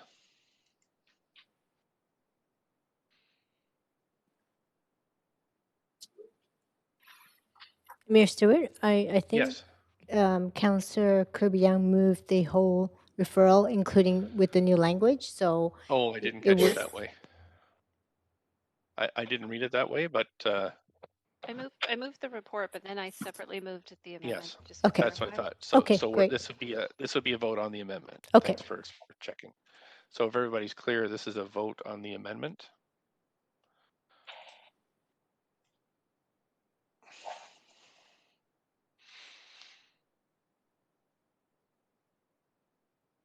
Just waiting for Councillor Boyle and Councillor Swanson.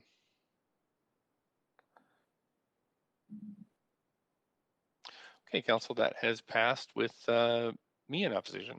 And that's it. So thanks for that. And now we'll go back to the main. Now we're debating the main motion. Anybody else on this one? Okay, so we'll call a vote. I'd like to move to sever, Mr. Mayor. Okay.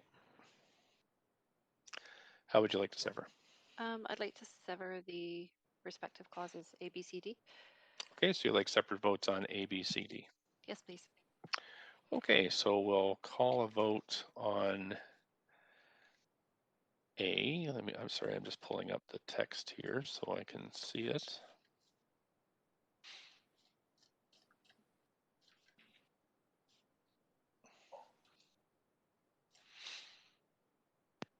Point of privilege, Swanson. Can we get the text up on our screen, please? Yeah, perhaps that would be the most helpful thing to do, clerks, if you could pull up the. Yeah, so just give us a second. Okay.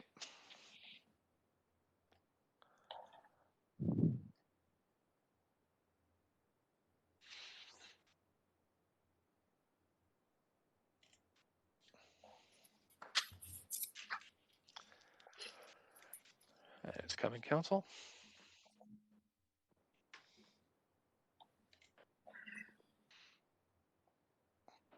So Mayor, can you confirm how this vote's going, because it's a referral vote, just so everyone's clear?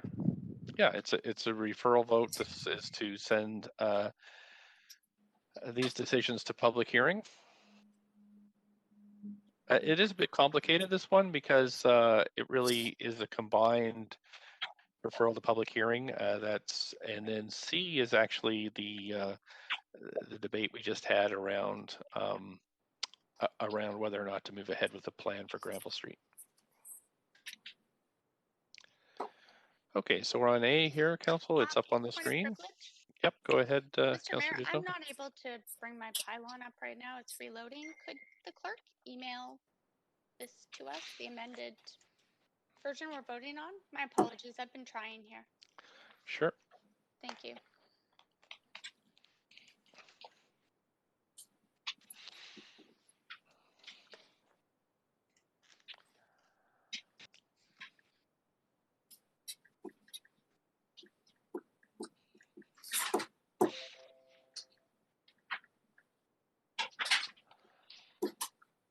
maybe the clerk's going to let me know when it, oh, I guess I'll see it when it's coming in.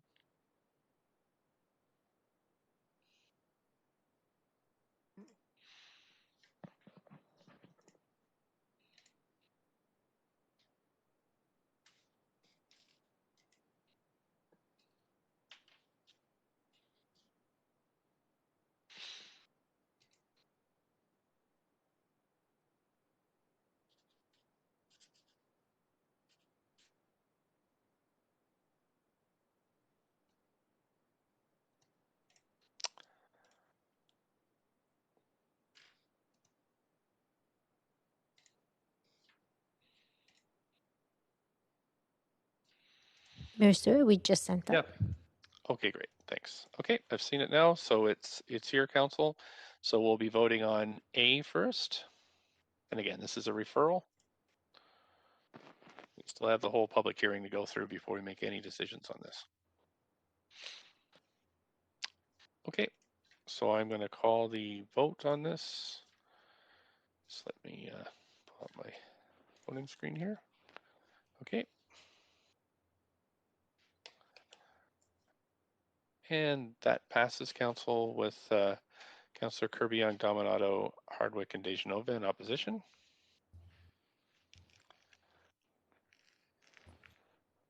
And we're going to B next. Call the vote on B.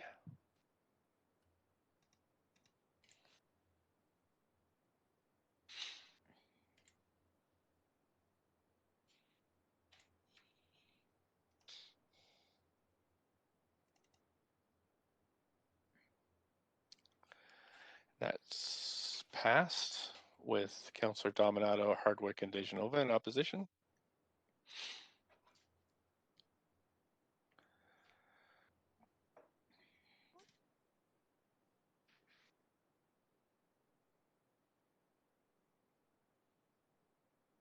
Now we'll go to C.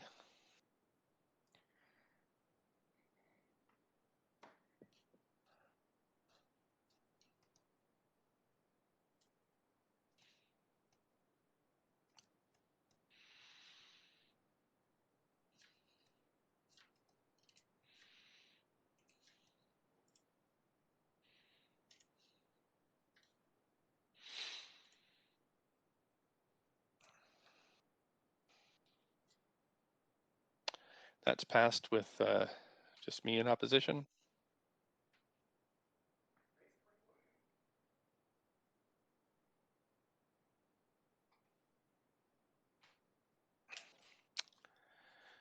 And then finally, we're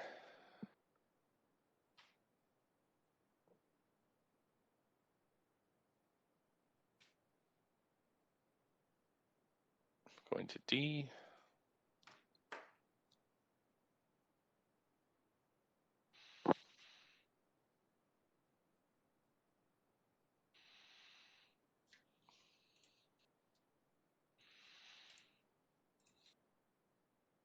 Councillor DeGenova and Councillor Kirby-Yung.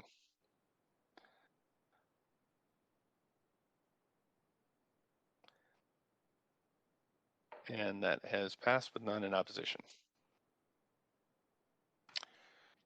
Okay, so that takes us to the end of that item, and we're at 3:41.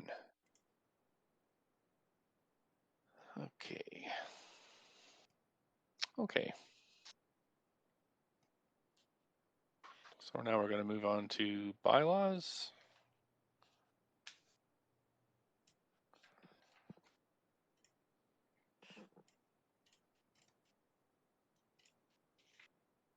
Okay.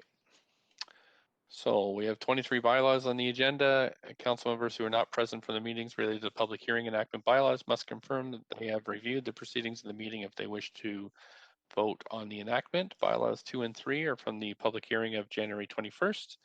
I was absent for the item at the public hearing related to these bylaws, and I have reviewed them. Bylaw 6 is from the public hearing of January 21st. Councillor DeGenova was absent. Councillor DeGenova, have you reviewed and will you be voting? I have and I will. Bylaw 7 is from the public hearing of January 21st. Councillor DeGenova, you are absent. Will you be? I have and I will. Okay, thanks. Bylaw 10, public hearing of April 4th. Councillor Hardwick, you're absent. Have you reviewed and will you be voting? No and no. Bylaw 11 is from the public hearing of July 9th and 11th. Councillor Fry, you're absent. Have you reviewed and will you be voting? Yes and yes. Okay, bylaw 12 is from the public hearing of June 11th. Councillors Boyle, Dejanova, Hardwick, and Kirby Young were absent. Councillor Boyle, have you reviewed and will you be voting? I have and I will. Councillor Dejanova? I have and I will. Councillor Hardwick? No and no. Councillor Kirby Young? I have and I will. Okay, bylaw 14 is from the public hearing of October 1st. Councillor Hardwick is absent. Councillor Hardwick, have you reviewed and will you be voting? No and no. Okay, and bylaw 20 is from the public hearing of November 5th. Councillors Carr and Hardwick are absent from the public hearing. Councillor Carr, have you reviewed? Will you be voting? No and no. Councillor Hardwick? No and no. Okay, does any member wish to hold any of the bylaws for debate, separate vote, or for conflict of interest? I've got Councillor Dominato on the queue. Hi, Mayor. I'm actually on the queue. I was on there a while ago. It was actually to move, and I don't know if I can actually do it. It was to move reconsideration on section B of the last vote because I voted in error. And I think it might have to be somebody who voted in the affirmative, but I'll defer to the clerks on that. Yeah, if you want to just check with the clerks, I think you can do that, but I'm just wondering when you do it. Okay, so I'll just move on I'll to ask the clerks. Okay, Councillor Weeb. Yeah, I was not at the council meeting with the bylaw 1. Okay. And out of abundance of caution, I will not be voting on bylaw 1. Okay, thanks. Councillor Swanson. I'd like to hold 13, just vote against it. Okay, thank you for the clarification. Councillor Kirby Young. Yeah, I'm also further to Councillor Dominato's point. I'm also in the queue to move reconsideration of B if it needs to be someone in the affirmative. So maybe we Okay, can get I'll just, clarification from let's the clerk get, on that. we're just kind of in the middle of the bylaws, so if you guys want to clarify what that is, we can come back to that. Okay, so so we're holding bylaw number 13. Sorry, I'm just checking here. So we're going to hold bylaw 13 where we'll have a separate vote. So would someone like to move the motion to adopt bylaws 13 first? Bylaw 13 first. We have a seconder. Second, Councillor Carr. Thanks. Any discussion? Hearing none, I'll call the vote. All those in favor say yay. Yay. Nay. All those opposed say, we've got a nay, so I'm going to call a vote on bylaw 13. It will be a recorded vote.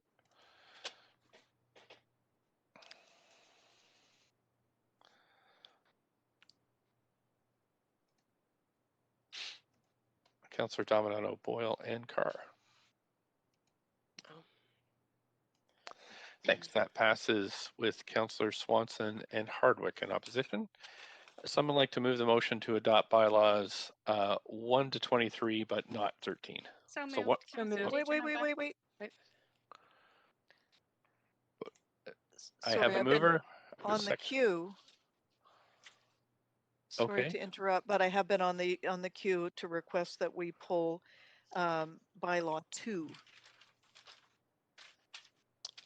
Okay. Yep. So the motion has been moved but not seconded. So I guess we can hold 2. So we'll call a vote on 2 then. Point of privilege, Mr. Mayor? Point of parliamentary procedure? Yep. Just 1 second, please. So clerks. So I need a mover for bylaw 2 and then a seconder. No, point of privilege, Mr. Mayor? Point of procedure. Be right there. Okay, Councillor Dejanova. Are bylaws not debatable? I'm not sure if Councillor Hardwick wants to debate this or not. No. I just Okay. wanted to pull it so I could vote separately. Okay. Yep, they are I will debatable. move it. Thank you. Seconder. Second, Councillor Dejanova. Thanks. Any debate? It's moved and seconded. I'll move us to a main queue if anybody wants to debate this. I don't see anybody on the queue, so I'll call yays and nays. All in favor, yay. Yay. Yay. Opposed, nay. Nay. Thanks. We'll move to a recorded vote.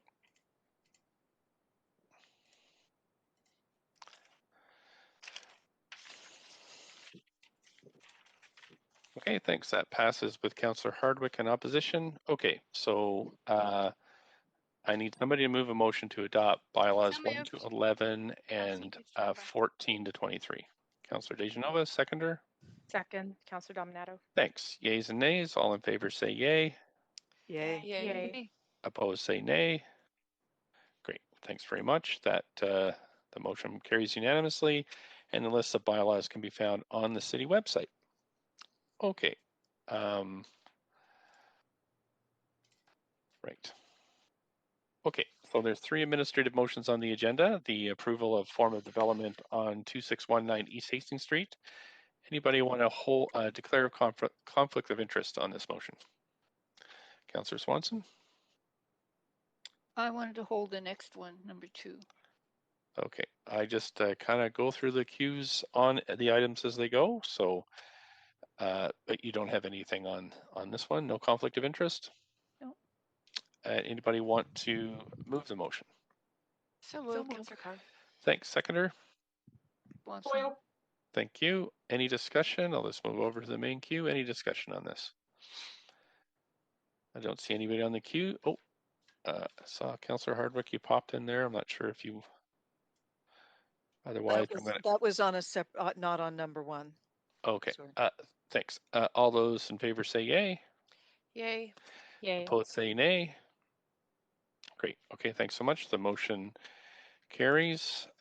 Just so council knows, I'm flipping back and forth between queues, so you may be jumping the gun. And folks have been doing this, but I'm just going to follow it along as by the charter and procedural bylaws process. So now we're moving to item number 2, approval of form of development 4906 to 4970 Quebec Street. The address is 4928 Quebec Street. Anybody wish to declare conflict of interest? Councillor Kirby-Young. I have a point of procedure, and I was just waiting for you to complete an item and to ask when we can bring reconsideration on the referral report, because I thought we did that after bylaws. But have you checked with the clerk? Yes, I understand. I can bring a reconsideration because I voted in the affirmative. Okay, we didn't. We haven't moved this, so if you want to bring a motion for reconsideration, what is it? It's on referral report number 8. And it's specifically on clause B, which was a severed vote. Okay, so perhaps the clerks can refresh us the reconsideration motion, what the threshold is for that. It has to be either 2/3 unanimous. I can't remember. Mayor Stewart, you would need a majority vote, and is debatable but not amendable. Okay. Okay, so we've got a motion on the floor, and perhaps the clerks could scroll back to the clause from the few votes ago that we're reconsidering. I'll second, by the way, Councillor Dominato. Okay, so I'll just get the clerks to pull that up. And there's 2 votes. There's one to reconsider, and then there's the actual vote on the item. So here is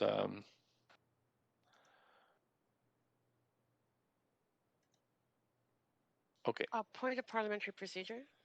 Go ahead, Councillor. Yeah, I believe that Councillor Dominato voted in the negative on that by my notes, and so if you need a seconder for reconsideration, I will. I voted in the affirmative, and I will second the reconsideration vote. I'm just going to check with the clerks. Somebody who voted in the affirmative has to bring this forward, and I'm not sure if Councillor Kirby-Young did that. I heard Councillor Dominato's voice, but I'm. Oh, I did.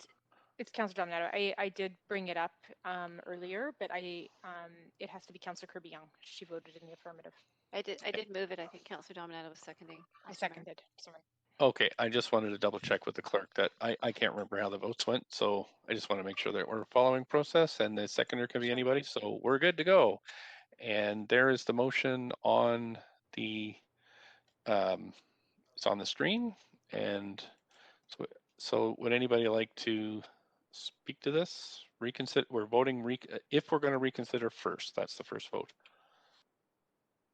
And I don't see anybody on the queue, so we'll go to the vote. This is the reconsideration vote. Vote yes if you agree to reconsider. Councillor Dejanova? Sorry, I already pushed my button. Guess it didn't register. That passes, unanimous. Thanks. And so now the second vote is on the actual item itself.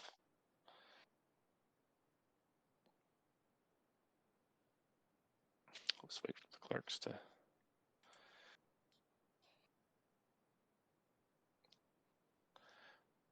Okay.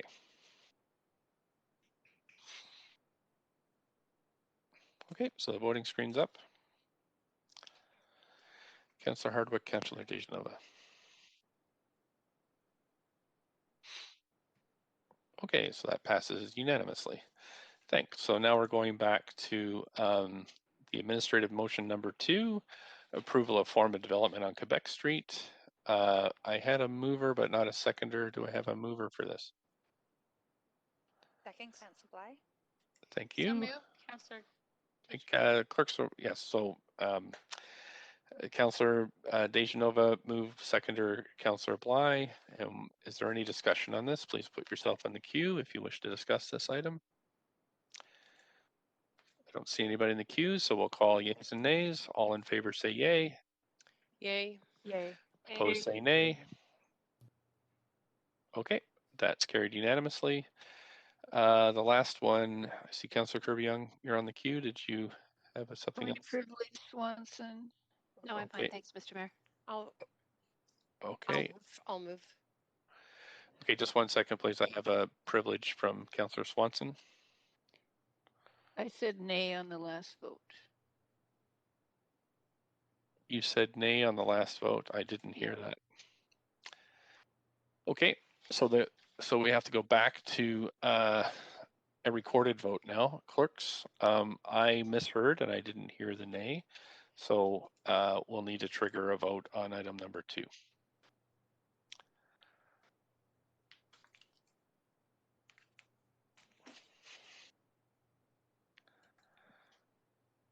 And we hadn't moved item number 3 yet, so that's fine. Okay, and that passes with Councillor Hardwick and Councillor Swanson in opposition.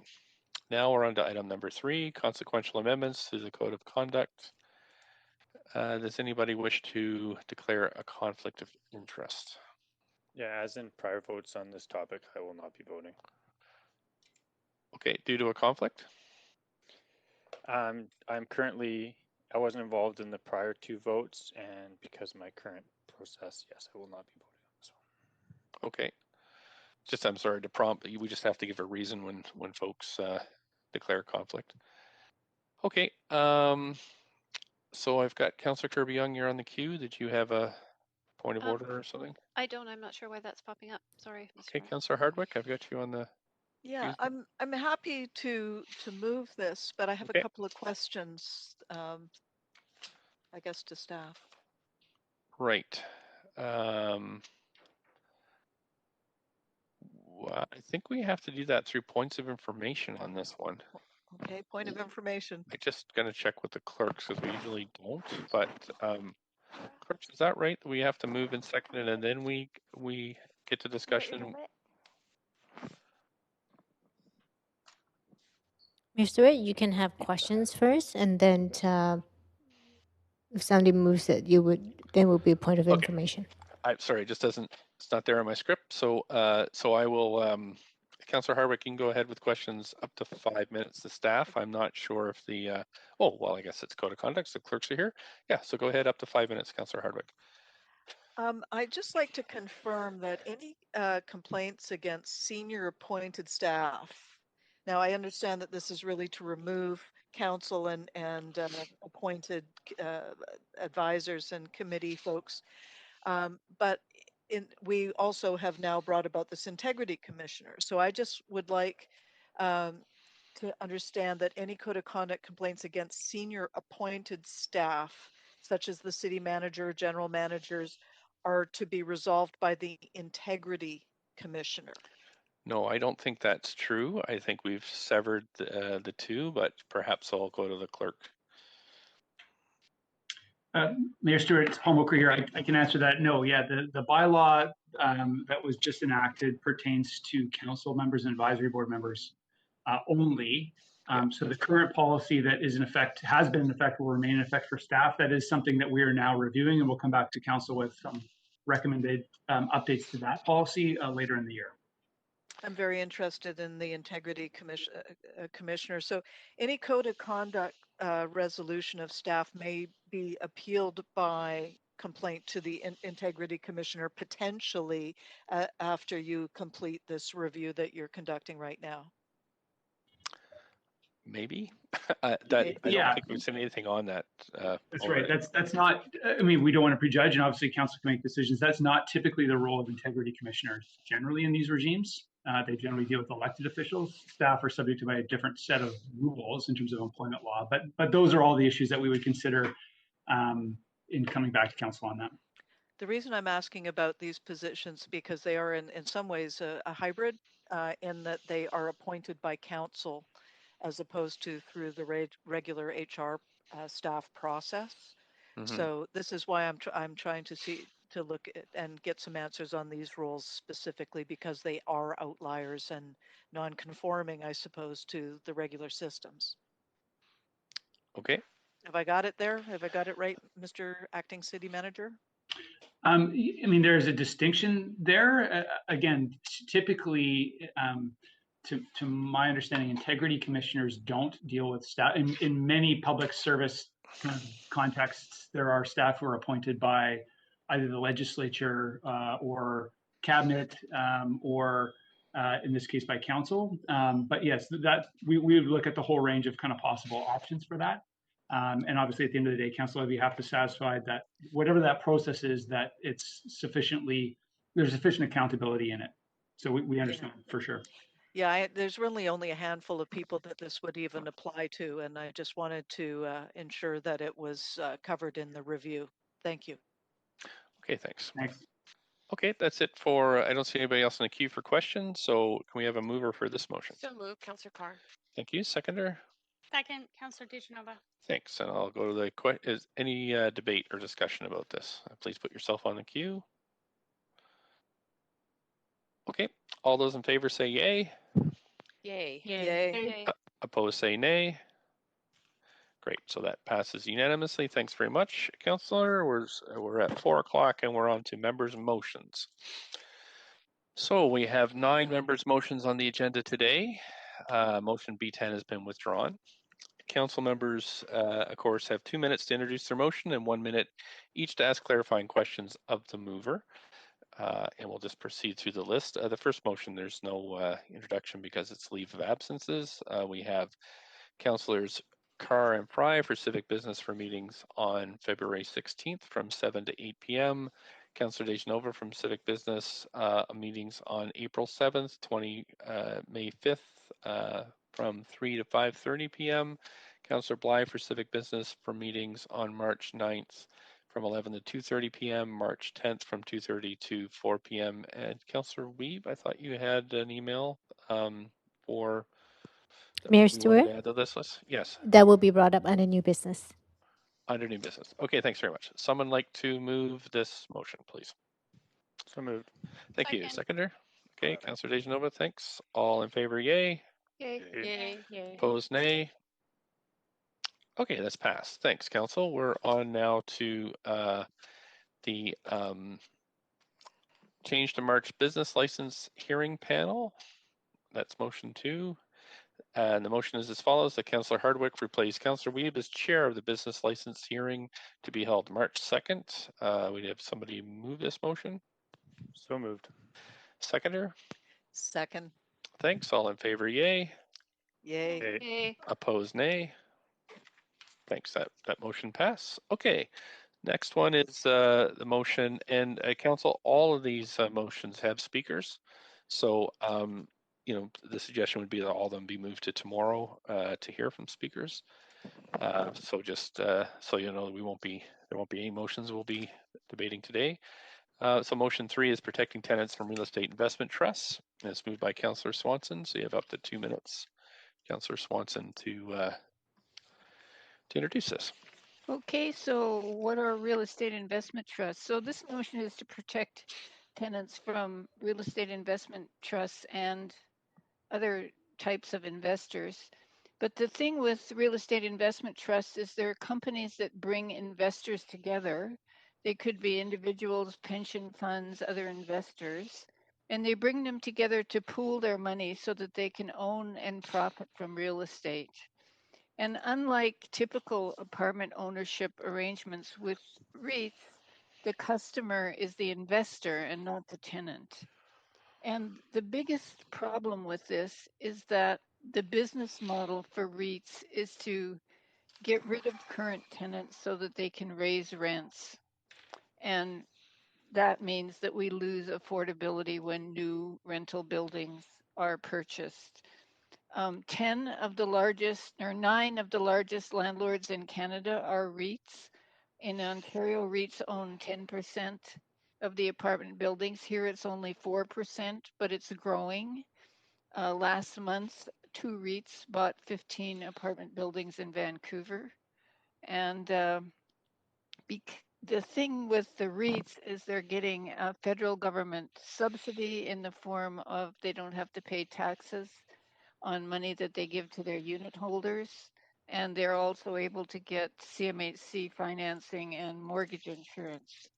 So this motion basically just calls for us to tell the province or tell the feds if they are going to give incentives to investors to buy up apartment buildings, that those incentives should be based on the amount of affordability that the new owner creates or destroys.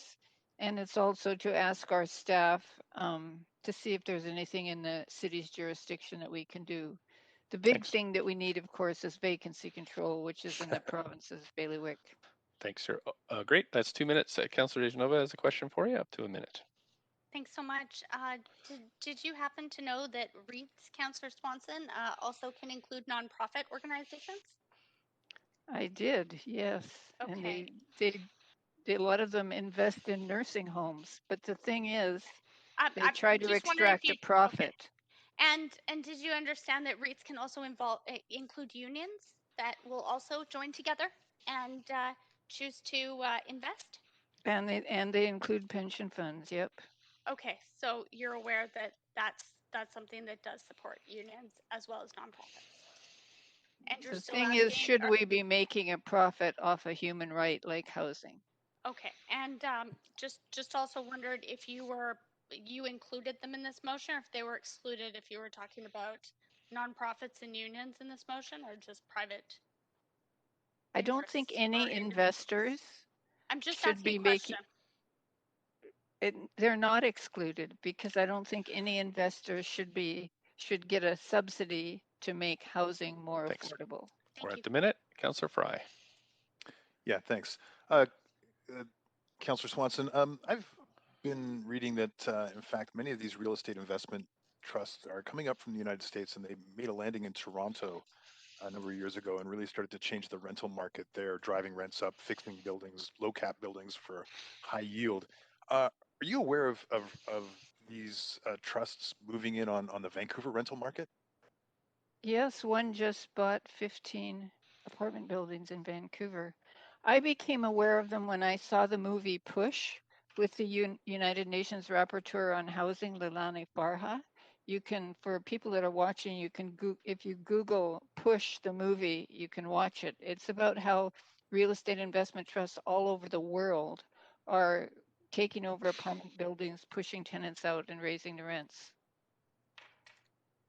Thank you. Thank you. Okay, that's it for questions for you, Councillor Swanson. Can I move to tomorrow to hear the speakers? Yep. Just 1 second here. Second, Councillor DeGenova. Yep. So thanks, Councillor Swanson. We have a second, Councillor DeGenova, for the motion. And now we received the request, and then we now get a referral. So we'll refer it to tomorrow, starting at 9:30 a.m. Somebody like to move the referral? So moved. Thanks. Seconder. Boyle. Oh, I'd heard Councillor DeGenova second. All those in favor say yay. Yay. Yay. Hey. Opposed say nay. Okay, and that is referred to tomorrow. Motion 4 is daylighting building permit wait times, and it's moved by Councillor Kirby-Yung, and I will, sorry, I'm just getting the queue lined up here. It's got a tricky mouse. Ah, my mouse is just not cooperating. Okay, Councillor Kirby-Yung, you want to put yourself on the queue, up to 2 minutes. Yep, thank you. Okay. Thank you very much. As the mayor stated, this is titled Daylighting Building Permit Wait Times, and it is a fairly simple motion. As council knows, any construction projects, change of excuse me, land use or occupancy do require a building permit. The motion acknowledges there's been a fair amount of work underway, and which is ongoing in terms of streamlining regulations. But in the meantime, it's become clear in dialogue with just a myriad of small businesses across the city about the need for availability of information in terms of understanding what current wait times would be. On the city website currently, we post what an expected or what a normal processing wait time would be, but not what it's currently sitting at. And so this level of predictability is really important for small business to plan. Because whether they are opening up a new business or they might be closing for renovations, it affects when they're leasing and they kickstart their lease, and so those monthly costs that they're carrying. If they're closing for renovations, you know, trying to plan for them and their staff how long those folks may be off, and so they're just looking for more clear, transparent information. And it was hit home to me. You know, I was dining out trying to support our small businesses in a restaurant on Friday night, and an owner of a restaurant, a chef who I did not know, came up to me. And this is not an isolated incident, just really asking for more provision of this information. So it's about just providing that info so that folks can plan in parallel with the work that staff are doing around trying to make the regulations more simple and the process more efficient. So that's the spirit of this motion. Okay, thanks so much. Anybody have any questions? Councillor DiGenova. Yep, we're doing questions first. Anybody have any questions? Don't see anybody on the queue, so we can have a seconder. Okay, Councillor DiGenova, thanks. And we have a request to speak to this, so move referral yep, tomorrow. thanks. Seconder. Second. Dominato. I heard Councillor Dominato. All in favor, yay. Yay. Yay. Opposed, nay. Okay, that's passed. Thanks. It's referred to tomorrow, 9:30. Motion 5, UBCM resolution updating BC's wrongful death law, and that's Councillor Fry. Yeah, thanks, Mayor. This is an advocacy motion, and I'm seeking council's support to bring this to LMLGA and ultimately bring it to the UBCM, requesting the province update the Family Compensation Act. The wrongful death laws in British Columbia, we are the only province in the entire country that have these antiquated laws. Ours haven't really been substantially updated until the 1800s. We've had successive governments. The Liberals had promised to look at this for the better part of decades, and nothing happened. Encouraged by recent overtures from the new provincial government that we may see some movement on this. I was made aware of wrongful death law in this province tragically through my old friend Anne Forey, who lost her daughter this last Thanksgiving through some tragic circumstances that really didn't need to happen, a series of misdiagnoses. And I know Anne will be joining us to tell us Natasha's story. Suffice to say, when we were talking and I recommended that she was meeting with Coastal Health and Lionsgate Hospital to discuss the circumstances of her daughter's wrongful death, I advised she should have a lawyer present, and she informed me that she could not, because under the current wrongful death laws in British Columbia, Natasha's life did not matter because she did not have a mortgage or children. And unfortunately, this is the case for many elders and young people who die who can't prove financial worth under the system. So this is a call to action to change that. Thank you. I don't see any questions on the queue. Do you have a seconder for this one? Second, Councillor Dominato. Sorry, I heard Councillor Bly first. So we've received requests. Somebody like to move referral? So moved. One more time. Move So the moved. referral. Thank you, Councillor DeSchnell, seconder. Second, Bly. Thank you. All in favor, yay. Yay. Yay. Opposed, nay. Great, that's referred to tomorrow. Another motion by Councillor Fry, the local elections review and reform. Yeah, thank you, Mayor. So it was this time last year that brought forward series of election reform pieces that this council endorsed and sent to UBCM, which was passed as a special resolution and are now being considered by the province. Following up on that, many of those pieces, and indeed the work in this current motion resolution, are informed by the Independent Election Task Force, which was convened from 2016 to 2019 here in the city of Vancouver. It identified a number of things that we can do that were obviously informing the previous motion, but as well, there's things that we can do here at the city of Vancouver without having to go to the province. That includes reconvening the Independent Election Task Force, creating a citizens' assembly to review and discuss the current electoral systems and where we might find opportunities to increase proportional representation and really just sort of more diverse representation. How we might improve civic literacy, which most agree is lacking in our current environment and does contribute to low voter turnout. Where we can change our code of conduct to ensure that that that our electeds are declaring political contributions that might be germane to items that we're discussing and voting on. And lastly, this piece would be an advocacy part to the UBCM and the province, and that's currently under the Local Election Campaign Finance Act. Digital campaigns aren't really adequately covered, and we've seen through recent developments the use of sophisticated communications and digital technology. We saw it employed in the Trump campaign and in Brexit. Increasingly, groups like Cambridge Analytica are influencing the future of democracy. And in fact, a Cambridge Analytica affiliate, AIQ, out of Victoria, was found to be involved in local elections here in British Columbia in 2018. It's a very rapidly emergent new kind of world in campaigns and influence, and it's responsible for everything from memes to fake news. So, thanks, Brett. 2 minutes, and Councillor Swanson has a question. Go ahead, Councillor Swanson, up to a minute. Yeah, I have a question about B, the second part of B. I'm not thinking of myself since I'm a member of COPE and we don't take donations from developers. But when you say that we need amendments so that people have to basically declare any political contributions to any member of council, I can envision our delegations getting all caught up on, well, I gave $10 to Councillor Dominato and $13 to Councillor Bly. And because this isn't specific, it seems to me that it opens a huge can of worms. And I'd be really more, I think it'd be more helpful if it was really specific about how much money caused a conflict of interest. It's an important contemplation, Councillor Swanson. I think that the measure of this would be what constitutes a conflict. So multiple donations, maybe from multiple officers, might be. We're at the minute.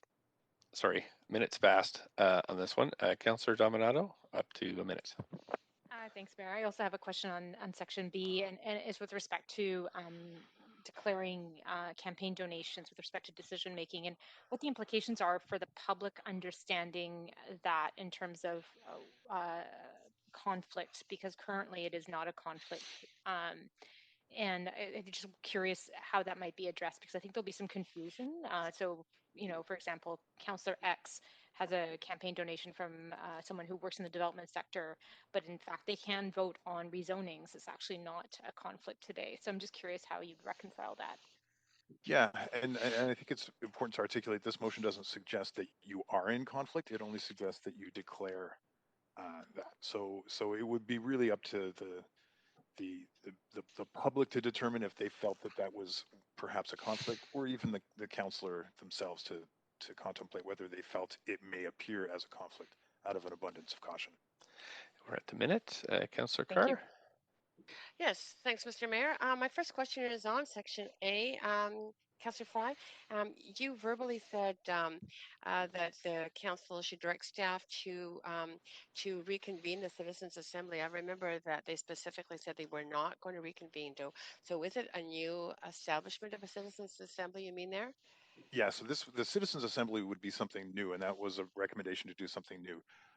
You're referring to the Independent Election Task Force, which was also suggested to be reconvened. However, it should have an entirely new membership. in accordance with the recommendations of the Independent Election Task Force. A new membership. That's good. Exactly. Secondly, in terms of the system that you note in Section A, is to report back on Vancouver's preference for a system of proportional representation. Does that also arise out of the task force? Yes. It does. Yes, those are their recommendations. Okay, that's it for my time. Thank you. Thanks. I just turned the chair over to Councillor Carr to supervise me for a minute. Actually, two, Mr. Mayor. No, I just have one. Councillor Fry, electoral reform, really important. I was an academic advisor to the Citizens Assembly that we had in British Columbia here, a very robust process. How are you going to do that in the middle of a pandemic? That's why this is a report back. Again, these are based on recommendations from the Independent Election Task Force, which obviously didn't contemplate a pandemic. And that's part of the direction in this motion without it being overly prescriptive on what that would look like or even what that timeline would look like, recognizing we don't know where we'll be. I guess my concern is that, it wouldn't be in time to change things and attach it to, say, a plebiscite or something. And okay, I've got your thoughts on that. I don't really have another question, but my time's up. Yes, not quite, but that's very good. Okay, thanks. No problem, thanks. Councillor Boyle, if I can take the chair back. Go ahead, Councillor Boyle. Thanks, Mayor. And I also have a question on A, which is a clarification, I guess, that it lists including something as part of your city hall or another different deliberative participatory process, or maybe a citizens assembly. And so I'm just trying to wrap my head around which of those would be your preference, I guess, Councillor Fry, and how, and are we just directing staff to decide, particularly in the first clause, which they think is best rather than giving clearer instruction there? As members will know, I had originally contemplated this as going through the Vancouver plan, which staff advised was not a good idea. So I left this a little bit open for alternate options. Your City Hall was something that was proposed by staff in the most recent random ballot initiative that we talked about. And I do think that in the other processes that might consider things like a community assembly and the Independent Election Task Force, empowering them perhaps to hold public forum or whatever. Thanks for just at the minute. Councillor DeGenova, up to a minute. Oops. Maybe you're on mute, Councillor DeGenova. I tried to take myself off, Mr. Mayor, Okay, actually. go ahead, up to a minute. My question was already asked, so I'm good. Okay. Okay, great, thanks. That's it. Thanks. So we need a seconder for this motion. I'll second, Councillor Carr. Thank you. We have requests to speak, so somebody like to refer this. Thank you, Councillor DeGenova. Seconder, Councillor Dominato. Thanks. All in favor, yay. Yay. Yay. Opposed, nay. Great. Okay, thanks very much. So if I can turn the chair over to Councillor Carr. And perhaps the clerks will do the timing and stuff as we go along. Yeah, okay, that's going. So thanks very much. Cell phone, but that would be helpful too. So go ahead. Council Motion 7 is understanding COVID-19 recovery through housing construction, to be moved by Mayor Stewart. Mayor Stewart, you have 2 minutes. Go ahead. Thanks. So through the COVID Recovery Committee, there were a number of recommendations, one around housing. One was develop a just recovery focused on addressing the very unaffordable housing market and to tackle systemic problems quickly and to create a new, better normal. We also know that COVID-19 has adversely impacted our economy. And the construction sector has been hit very, very hard in the city with approximately 10,000 fewer jobs. So that is not great when we're considering how hard the pandemic is hitting everybody. So there may be some opportunities to kind of accelerate recovery, and what I'm proposing here is that we just get more information. It's not dissimilar to what Councillor Hardwick proposed, although I've learned from that process, and in this motion, I've put explicitly what information I would like council to see, and that's it essentially. Is that there would be a searchable database of projects that have been proposed that aren't covered by any other universal policies. So that's what I'm proposing here, and hoping that you'll support me. Thanks, Mayor Stewart. Council, do you have any questions for Mayor Stewart? I see Councillor Hardwick is on the queue. Go ahead, Councillor Hardwick, for up to 1 minute. Thank you very much. Mr. Mayor, you mentioned 10,000 construction jobs had been lost in the city of Vancouver proper, is that? Those, I believe, are Metro numbers. And what is the source of your data? Well, it's the labor force survey. Okay, and that's thank you. You that, didn't mention that. The Vancouver Economic Commission does those numbers and gives it to us, thankfully. Okay, so that's across the 22 municipalities, not specific to the city of Vancouver. Sure, and that's Okay. I'm trying to get that data disaggregated, but that's where we are now. Thank you. Okay. That's it, Councillor Hardwick? Good. I see was no trying one to be else on- efficient. You are very good. I see no one else on the queue. Move So would referral. someone like to second? Second the motion first. Kirby Young. Thank you, Councillor Kirby Young. Move referral. Thank you very, you're faster. And a seconder? Second, Councillor Bly. Great. All those in favor say yay. Yay. Yay. Yay. Those in opposition say nay. Motion is referred to standing committee tomorrow morning. And Mayor Stewart, you may resume the chair. Thank you very much. We're on to motion number 8, which is aligning the cannabis license fee structure to support Vancouver businesses. And this is moved by Councillor Bly. So Councillor Bly, you have up to 2 minutes. Thank you, Mayor. So this motion is the result of many months of discussions with cannabis retailers and advocates in the city of Vancouver who are struggling to open their legal business due to the almost $34,000 municipal business license fee that the city charges. And this fee is $16,000 more expensive than the next highest fee, which is the P&E business license fee. So, and then of course, many more times more expensive than similar businesses in liquor retail fees. And of course, this follows drawn out provincial licensing processes and further fees and just presents a significant barrier for businesses to enter the legal retail industry. This motion also is looking at the additional that workers in cannabis retail are required to undergo an additional verification process that workers in liquor retail do not, and it adds further discriminatory costs to hiring and employment.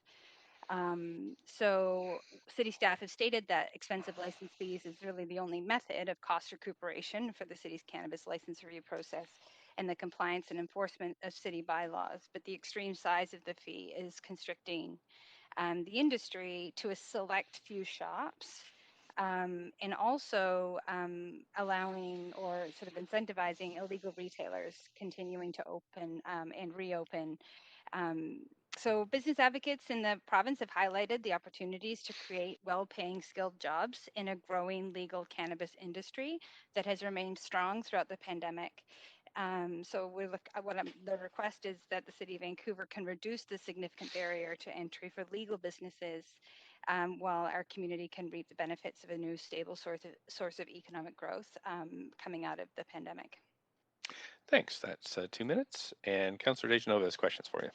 I do have a question. Thank you very much. I'm just wondering, Councillor Bly, are you aware that under our development fees schedule for 2021, that an airspace parcel is $96,700? That's just to stamp the paperwork, and actually for a nonprofit, which includes daycares, it's $49,100.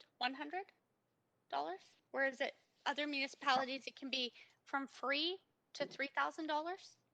No, I wasn't aware of those prices in my research of this because they are businesses that have nothing, don't necessarily draw a parallel with the cannabis retail industry. I was looking at other retail businesses. Thank you for letting me know that you didn't. I'm just wondering, do you propose, or if you're proposing that we consider this more fairly for cannabis, do you think that we should consider more fairly for other organizations, including nonprofits, that perhaps have to pay exorbitant fees and licenses as well? I mean, I think I would welcome you to bring something forward if you felt passionate about that. On this particular issue, I We're at think 1 that minute, sorry. there is Okay, a distinct thank you. difference in the cannabis industry. I'm Thanks. happy to move referral. We need the seconder for this motion first, though. Second, Aye. Councillor Dominato. Thank you very much. And we have a mover for referral from Councillor DeGenova. Do we have a seconder? Right. Thank you, Councillor Fry. All in favor, yay. Yay. Yay. Yay. Opposed, nay. Great. Okay, that's referred to tomorrow. Motion number 9 is childcare that works, and that's Councillor DeGenova. Up to 2 minutes, Councillor DeGenova. Bear with me, Mr. Mayor. I'm going to try and turn my camera on and hope my Wi-Fi is strong enough for this. Okay. I think that the motion outlines it quite clearly. Our guidelines currently do not say that we limit overnight childcare opportunities. However, there aren't any provisions for overnight sleeping spaces, for children in childcare centers. However, the province of BC has just recently offered funding for a childcare in Kitimat that is 24, that will offer 24-hour care. I think that this is really important as we talk about the workforce, affordability, and young families in Vancouver. I've been really pleased to see so much support on City Council for all of that, including childcare, which is one of our top priorities.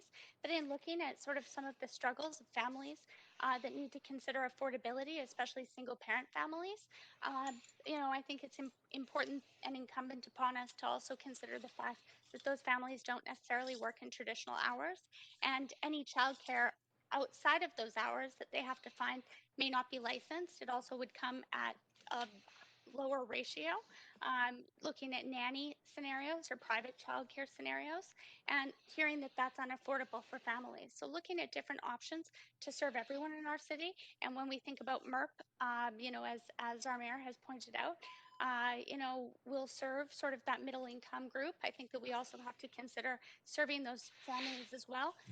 Many people pay more for childcare than they do for rent or for housing here in our city. So I could go on and on about this. It's something I'm very passionate about, including weekend childcare, but that's why I've asked for our staff to include this in the work that they're doing in moving forward with the childcare, the work they're doing on childcare, that I was very pleased to see council support unanimously as one of the first motions that I brought to council this term.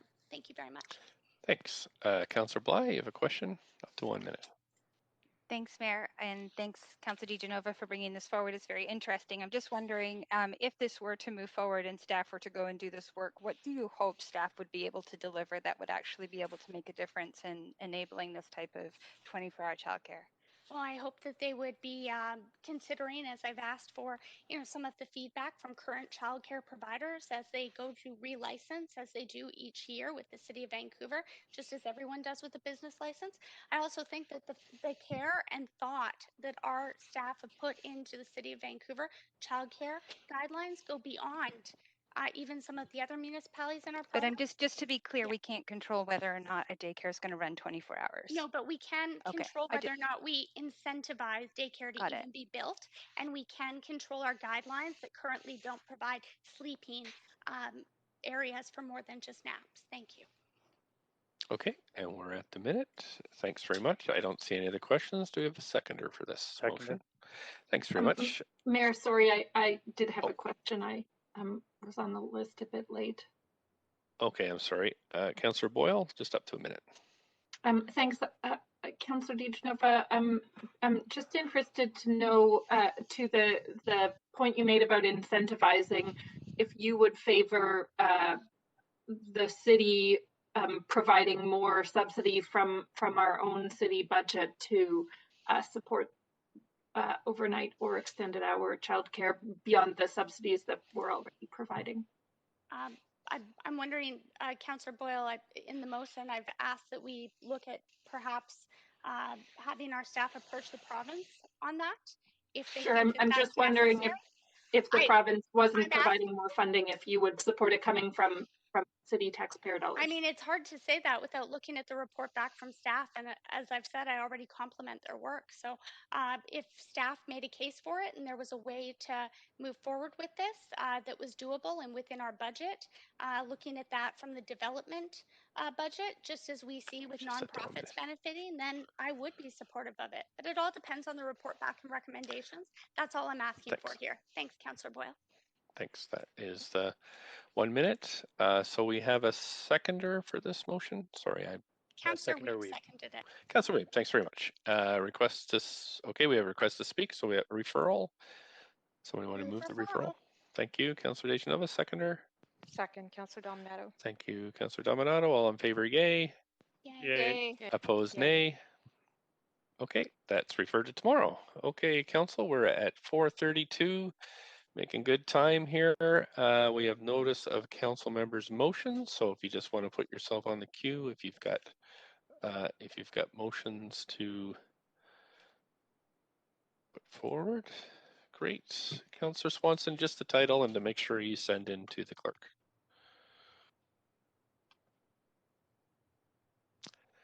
Councillor Swanson. I have two. One is professional and regular park board staff in parks. And the second is closing the inequality gap with paid sick leave. Okay, thank you so much. Councillor Bly is next. I have one notice of motion developing a city framework for the leveraging and nurturing of a social impact investment community to amplify social and environmental outcomes. Okay, thank you. Councillor Dominato. Thanks, Mayor. I have one notice of motion entitled Appropriate Use of the City's Emblem, Logo, and Other City Symbols. Thank you. Councillor Boyle. Thanks. I have a notice of motion entitled Implementing the United Nations Declaration on the Rights of Indigenous People in the City of Vancouver. Thank you. I have two. The first one is implementing a lobbyist registry, and the second is commemorating COVID-19 in the City of Vancouver. Thanks so much. And now we're on to new business inquiries and other matters. First, we have a leave of absence, one for Councillor Kirby-Yung for civic business from meetings on June 9th from 9 a.m. to 1 p.m. and June 23rd from 3:30 to 5:30. For me, for civic business on meetings on February 10th from 9:30 to 11 a.m. and this evening from 6 p.m. to 10 p.m. Someone like to move this motion? So moved. Councillor Thank you. Deschanova. A seconder? Right. Councillor Bly. Thank you. I got Councillor Fry there. All in favor, yay. Yay. Opposed, nay. Okay, that's passed. Thanks very much. And we've got some others here. So Councillor Weeb, just to remind Council before we get going, we've got about 25, it's 25 to 5. Councillor Weeb.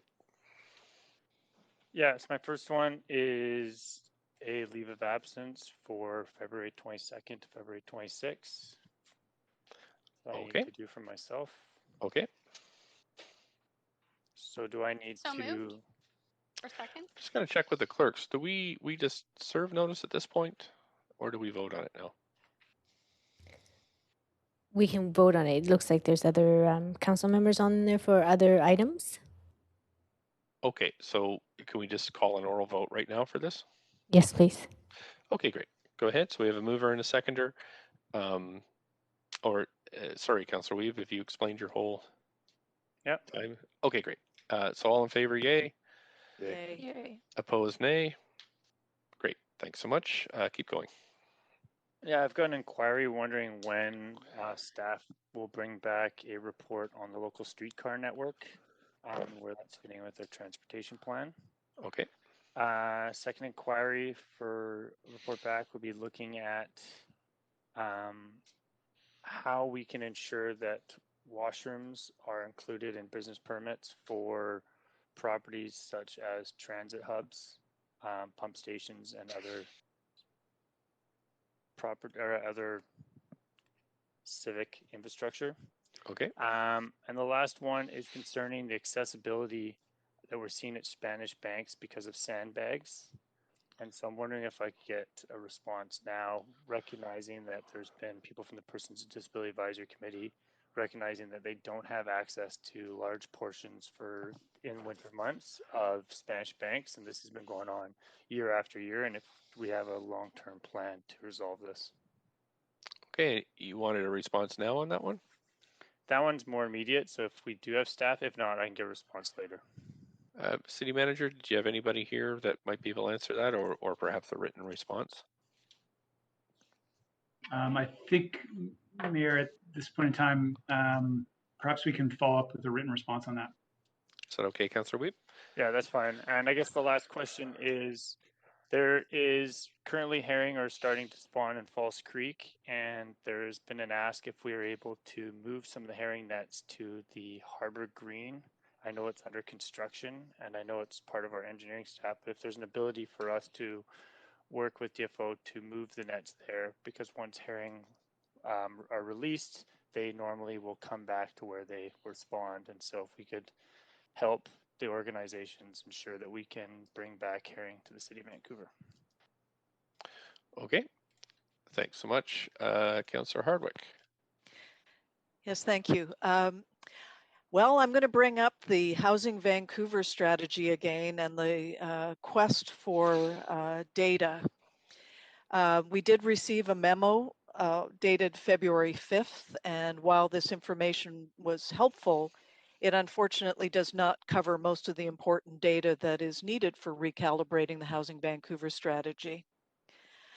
So I just want to go on the record again as asking that when it will be provided as a priority, three key things. And again, this has been laid out multiple times, and I just want to add that I've gone through the data with other folks that are interested in this file, and we, to a person, find it lacking.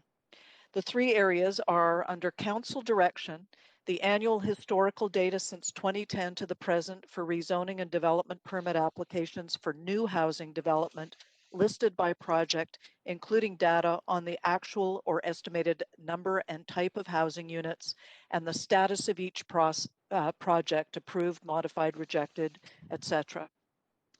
Second council direction, a list of rezoning and development projects, including the project's status with estimated timelines, proposed form of development, unit numbers and types of housing, and ballpark breakdown of household incomes required to afford each unit, as well as accessibility data for each project.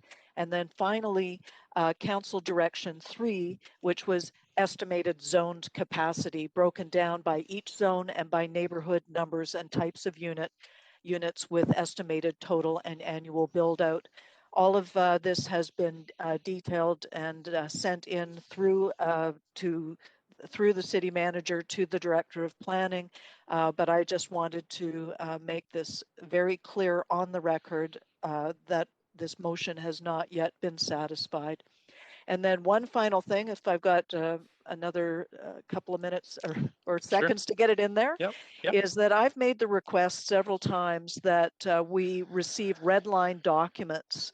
And this should become standard process for all bylaw or policy changes, so I don't have to ask every time.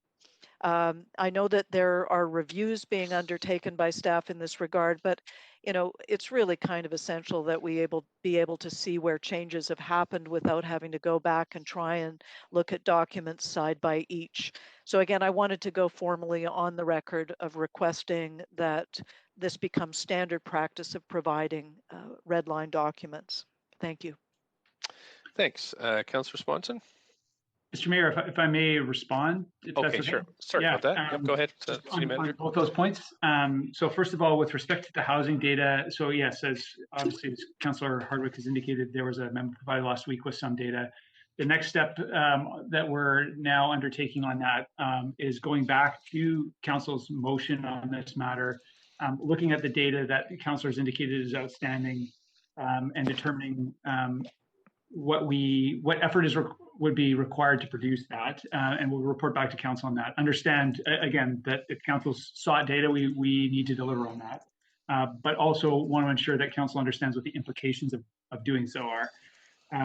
with respect to red lines versions, yeah, understand and appreciate the point that Councillor Hardwick has made. We did attempt, although it took a little bit of a couple takes to get some red line versions to you for matters that were coming forward to this meeting.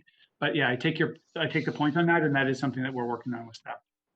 Thank you. Okay, thank you. Councillor Fry. Oh, I'm sorry, it's Councillor Swanson. I skipped the queue. Go ahead, Councillor Swanson.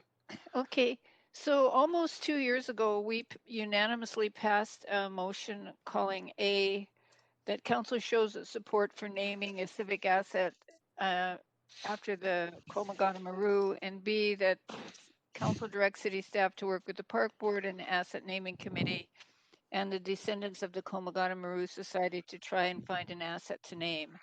So my question is, can we get an idea, it's been 2 years, how much longer will this take, and can we speed it up so they don't have to keep waiting? City Manager. So thanks, Councillor Swanson, for the question. Yeah, the Civic Asset Naming Commission has considered this matter a couple of times. They at this point, there are no assets that they've identified that would be suitable for naming. So, there was the notion of commemorative naming, I think, is a much broader policy issue that we have not addressed. That's kind of on our list of policy issues to deal with. But yeah, in terms of actually naming, for example, a street or a plaza, that issue has been canvassed. There isn't one right now, and those only come up so often. So I think there are some challenges in that regard around the notion of commemorative naming as a potential opportunity for that. Like I say, that's a bigger policy question for us that right now is identified as an outstanding issue, but isn't one that staff have identified as a priority for this year. Work plan wise, obviously we can reprioritize as council directs. We do understand that this is an ongoing concern and question. Yeah, I've heard that there is a group that's working for the waterfront road to be renamed, which is federal, except that there's a little peak part of it that's a little tail of it that's city, so that might be one. And another would be to do part of Main Street, not the part by the Punjabi market, but south of that for commemorative naming. So those would be two options to look at. Okay. Anything else, Councillor Swanson? No, that's good. Okay, thanks. Councillor Fry. Yeah, thank you. I have inquiry and some new business. In fact, similar to Councillor Swanson, referencing back 2 years ago to a motion that was passed unanimously by this council, looking at de facto community gardens and how they're often used as land banks for developer holdings and taxed at a different assessment rate. Since the time of that resolution, we've had two BC assessment cycles come and go, and really haven't reached any resolution to suggest some of the stuff in that motion, which talked about the ability for perhaps the city to put a permitting system or some kind of approval process before folks can repurpose these properties for favorable tax benefits. So hoping we can get some kind of update. I don't expect it right this moment, but I definitely would like to see something so we could get on top of this by the next BC assessment tax period, which would be in October of 2021. So just putting that out there. For new business, I would like to put out a leave of absence for civic business on Thursday, February 18th from 7 to 7:30. And okay. Also for new business. We can just deal with that now if you want. Oh, sure. Okay, so can I have a seconder for that? Second. I heard Councillor Bly. All in favor, yay. Yay. Yay. Opposed, nay. Great, so that's passed. Continue on, Councillor Fry. Yeah. Lastly, Mayor, I just want to acknowledge the shock to our city and the tragic circumstances surrounding the murder of Usha Singh last week, and I think that's shaken many in our city. And I know that our police are obviously working very, very diligently on this. And I just want to reflect that this council are also moved and compelled by this heinous act, and just an acknowledgement of the tragedy surrounding the death of Ms. Singh, I feel is sort of appropriate at this moment. So just wanted to acknowledge that, and it has galvanized our city, I think, to really seek some solutions and answers. Thank you, Councillor Fry. Councillor Dominato. Thanks, Mayor. Yeah, a couple of inquiries today. With the enactment of the Code of Conduct done today, could staff just comment on the timeline for appointing an Integrity Commissioner, what that looks like? City Manager.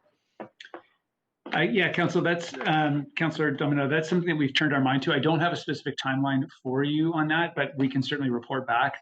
As you'll recall, the Code of Conduct does, the bylaw does provide for kind of ad hoc appointments. Did we need that in the interim? But we would be coming back to Council with recommendations on that as soon as possible. I will come back with a, like I say, a more useful timeline for you. Okay, fantastic. Thank you. A couple of more questions. One is with respect to city policy, and the question is there city policy governing the use of the city's emblem, logo, and other city symbols currently in place? There is, Councillor Domino, a policy that applies to staff. So far as I know, I would have to go back and review that. Okay, that would be fantastic if we get a report back on that. My third question is around, we had quite a lengthy discussion today about the Granville Strip and opportunities there. During the budget session, the night economy work was deferred due to budget constraints, is my recollection. And I'm curious if there are any opportunities for that work to go forward in light of, I think there's a lot of excitement out there around revitalization given the COVID and economic opportunities. And so some people have asked me about that work and whether that's something that we might try to undertake either through VEC or through a third party, through an MOU, if there's any considerations been given to that. And I'm happy to get a report back. Yeah, happy to report back, Councillor. It's not, as we discussed through the budget process, it's not something that staff have allocated resources for this year. There's certainly work that we're doing, for example, around liquor licensing and the moratorium that does contribute to that. But in terms of that specific initiative, again, right now it's kind of been earmarked for 2022. But yeah, happy to come back with an answer, more information for you on that as well. Yeah, I'd appreciate that, and certainly what opportunities could be leveraged through existing kind of relationships and partnerships, because VEC's budget was maintained, and so perhaps there's an opportunity through the staff there. And then just going back to the work that's happening around the Broadway line, I appreciate that in conversations we have with TransLink that there'll be washrooms at, I believe it's Cambie and Arbutus, and in terms of full access washrooms, other locations where you'll have to ask an attendant for access to a washroom. But I'm just wondering if there's an opportunity to further discussion with TransLink around cost sharing or ways to have more public washrooms within the other stations, because right now it's quite limited. Yes, Councillor, again, can follow up with a more detailed report for you from engineering. It's definitely been a subject of ongoing discussion with TransLink and the project. And there are two considerations, as you know, you've heard from us before. One is the kind of capital cost of constructing those facilities, but actually the bigger barrier is actually the cost of operating them, which are very, very significant. So yeah, I think there's collective recognition of the importance and the value of those facilities. It's a very significant financial challenge though, but yeah, happy to circle back with an update on the discussions that we've had with the other parties on that. Great, thank you. Thanks so much, Councillor Dejanova. We're just at 10 to Council. Just before I start your timer, Councillor Dejanova, I think I'll need just a quick motion to extend just to get through the four. Motion to extend to get through. Okay, thanks very much. Councillor Hardwick, second by Councillor Dominato. All in favor, yay. Yay. Yay. Opposed, nay. Great. Okay, thanks so much. Councillor Dejanova, please go ahead. Thanks, Mr. Mayor. I've just sent in a motion to be co-submitted or moved or seconded by Councillor Wiebe and myself to switch months on the deputy mayor roster. So I don't know if Councillor Wiebe might want to move that or second it, but I would be moving to June and he would be moving to March, so it would be a straight trade of months. Okay, I'm just going to check with the clerks. We can deal with that. With the clerks. Clerks, just checking with the clerks. So we, okay. So we can, so I have a mover. You're moving this, Councillor DeGenova? Sure. Yes. Second by Councillor Wiebe. So any debate on this? Okay, we'll do yays and nays. All in favor, yay. Yay. Yay. Yay. Opposed, nay. Okay, so that's passed. Thanks very much. Anything else, Councillor DeGenova? That's all. On to Councillor Kirby-Yung. Yeah, thank you. Just a couple of quick inquiries. I'll try to be quick. One is I'm wondering if is there any data available on complaints that may have come in through 311 or Van Connect with respect to noise complaints around gas-powered gardening equipment and other maintenance equipment in the city?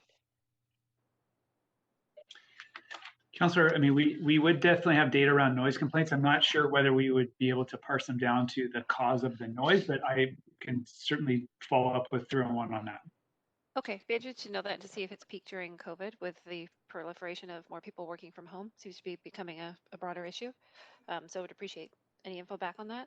And then my second question, since we had some, a little brief spell of some white flakes yesterday, and given that we're in cold temperatures and there's snow season, I'm wondering, in response to the motion that Council adopted previously on prioritizing pedestrians in our snow response protocol, I understand from staff that they have amended that protocol to put pedestrians first in terms of clearing key pathways and identify what those pathways are, if there's an opportunity to communicate that information out to the public.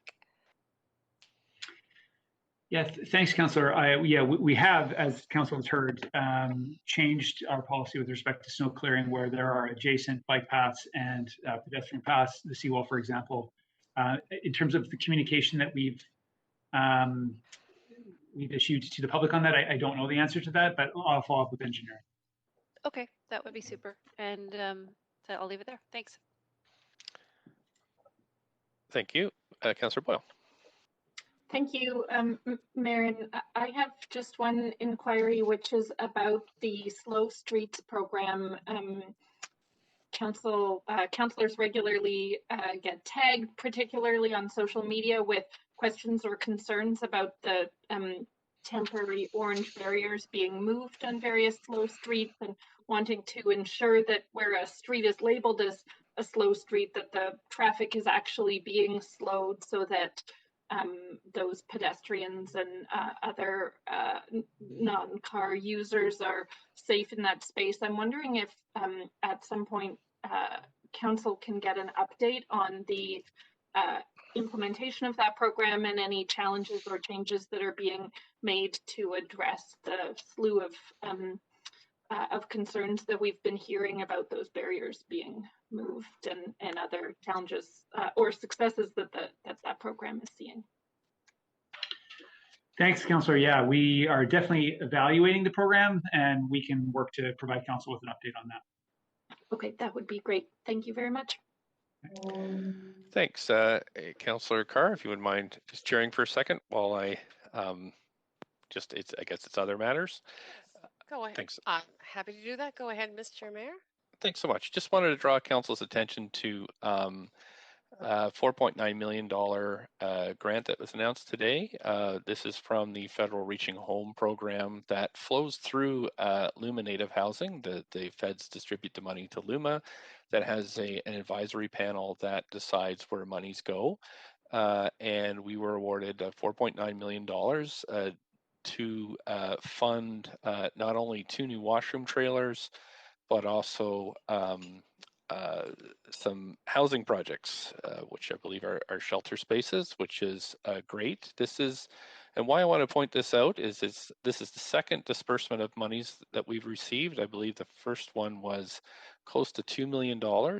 And these are really the first time that the city has accessed these funds. And this is really to do with the great work by our IGR department, of course by city managers department, ACCS, and also Lauren Reed from my office, who has been working on this diligently. So, we've heard so much about sanitation and help on the streets. This is really, I think, very good news for us, and something that we should remember just how hard our staff are working to really to meet the challenges that are facing us during the pandemic. So I did want to point that out to you.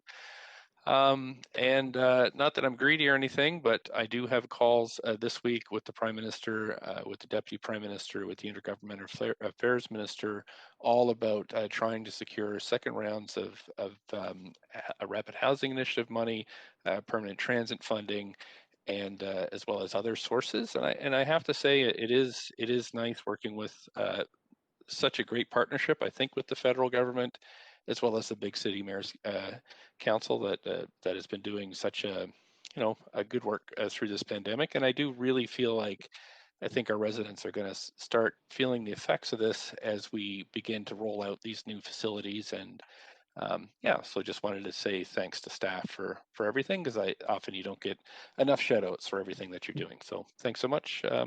And that's it from me. Back, you're welcome to join the chair again. Thanks very much. And with that, we'll call an adjournment. So you have a motion to adjourn? Oh, we'll give you the seconder, Councillor Hardwick. And all in favor say yay. Yay. Yay. Opposed, nay. Okay, great. Thanks very much, Council. We made it. 3 minutes to spare. We're done. Okay, thanks. And there's a public hearing tonight at 6. Thanks, Council. Thank you. Thanks. Thanks, everybody. Thanks, clerks. Thanks, everyone.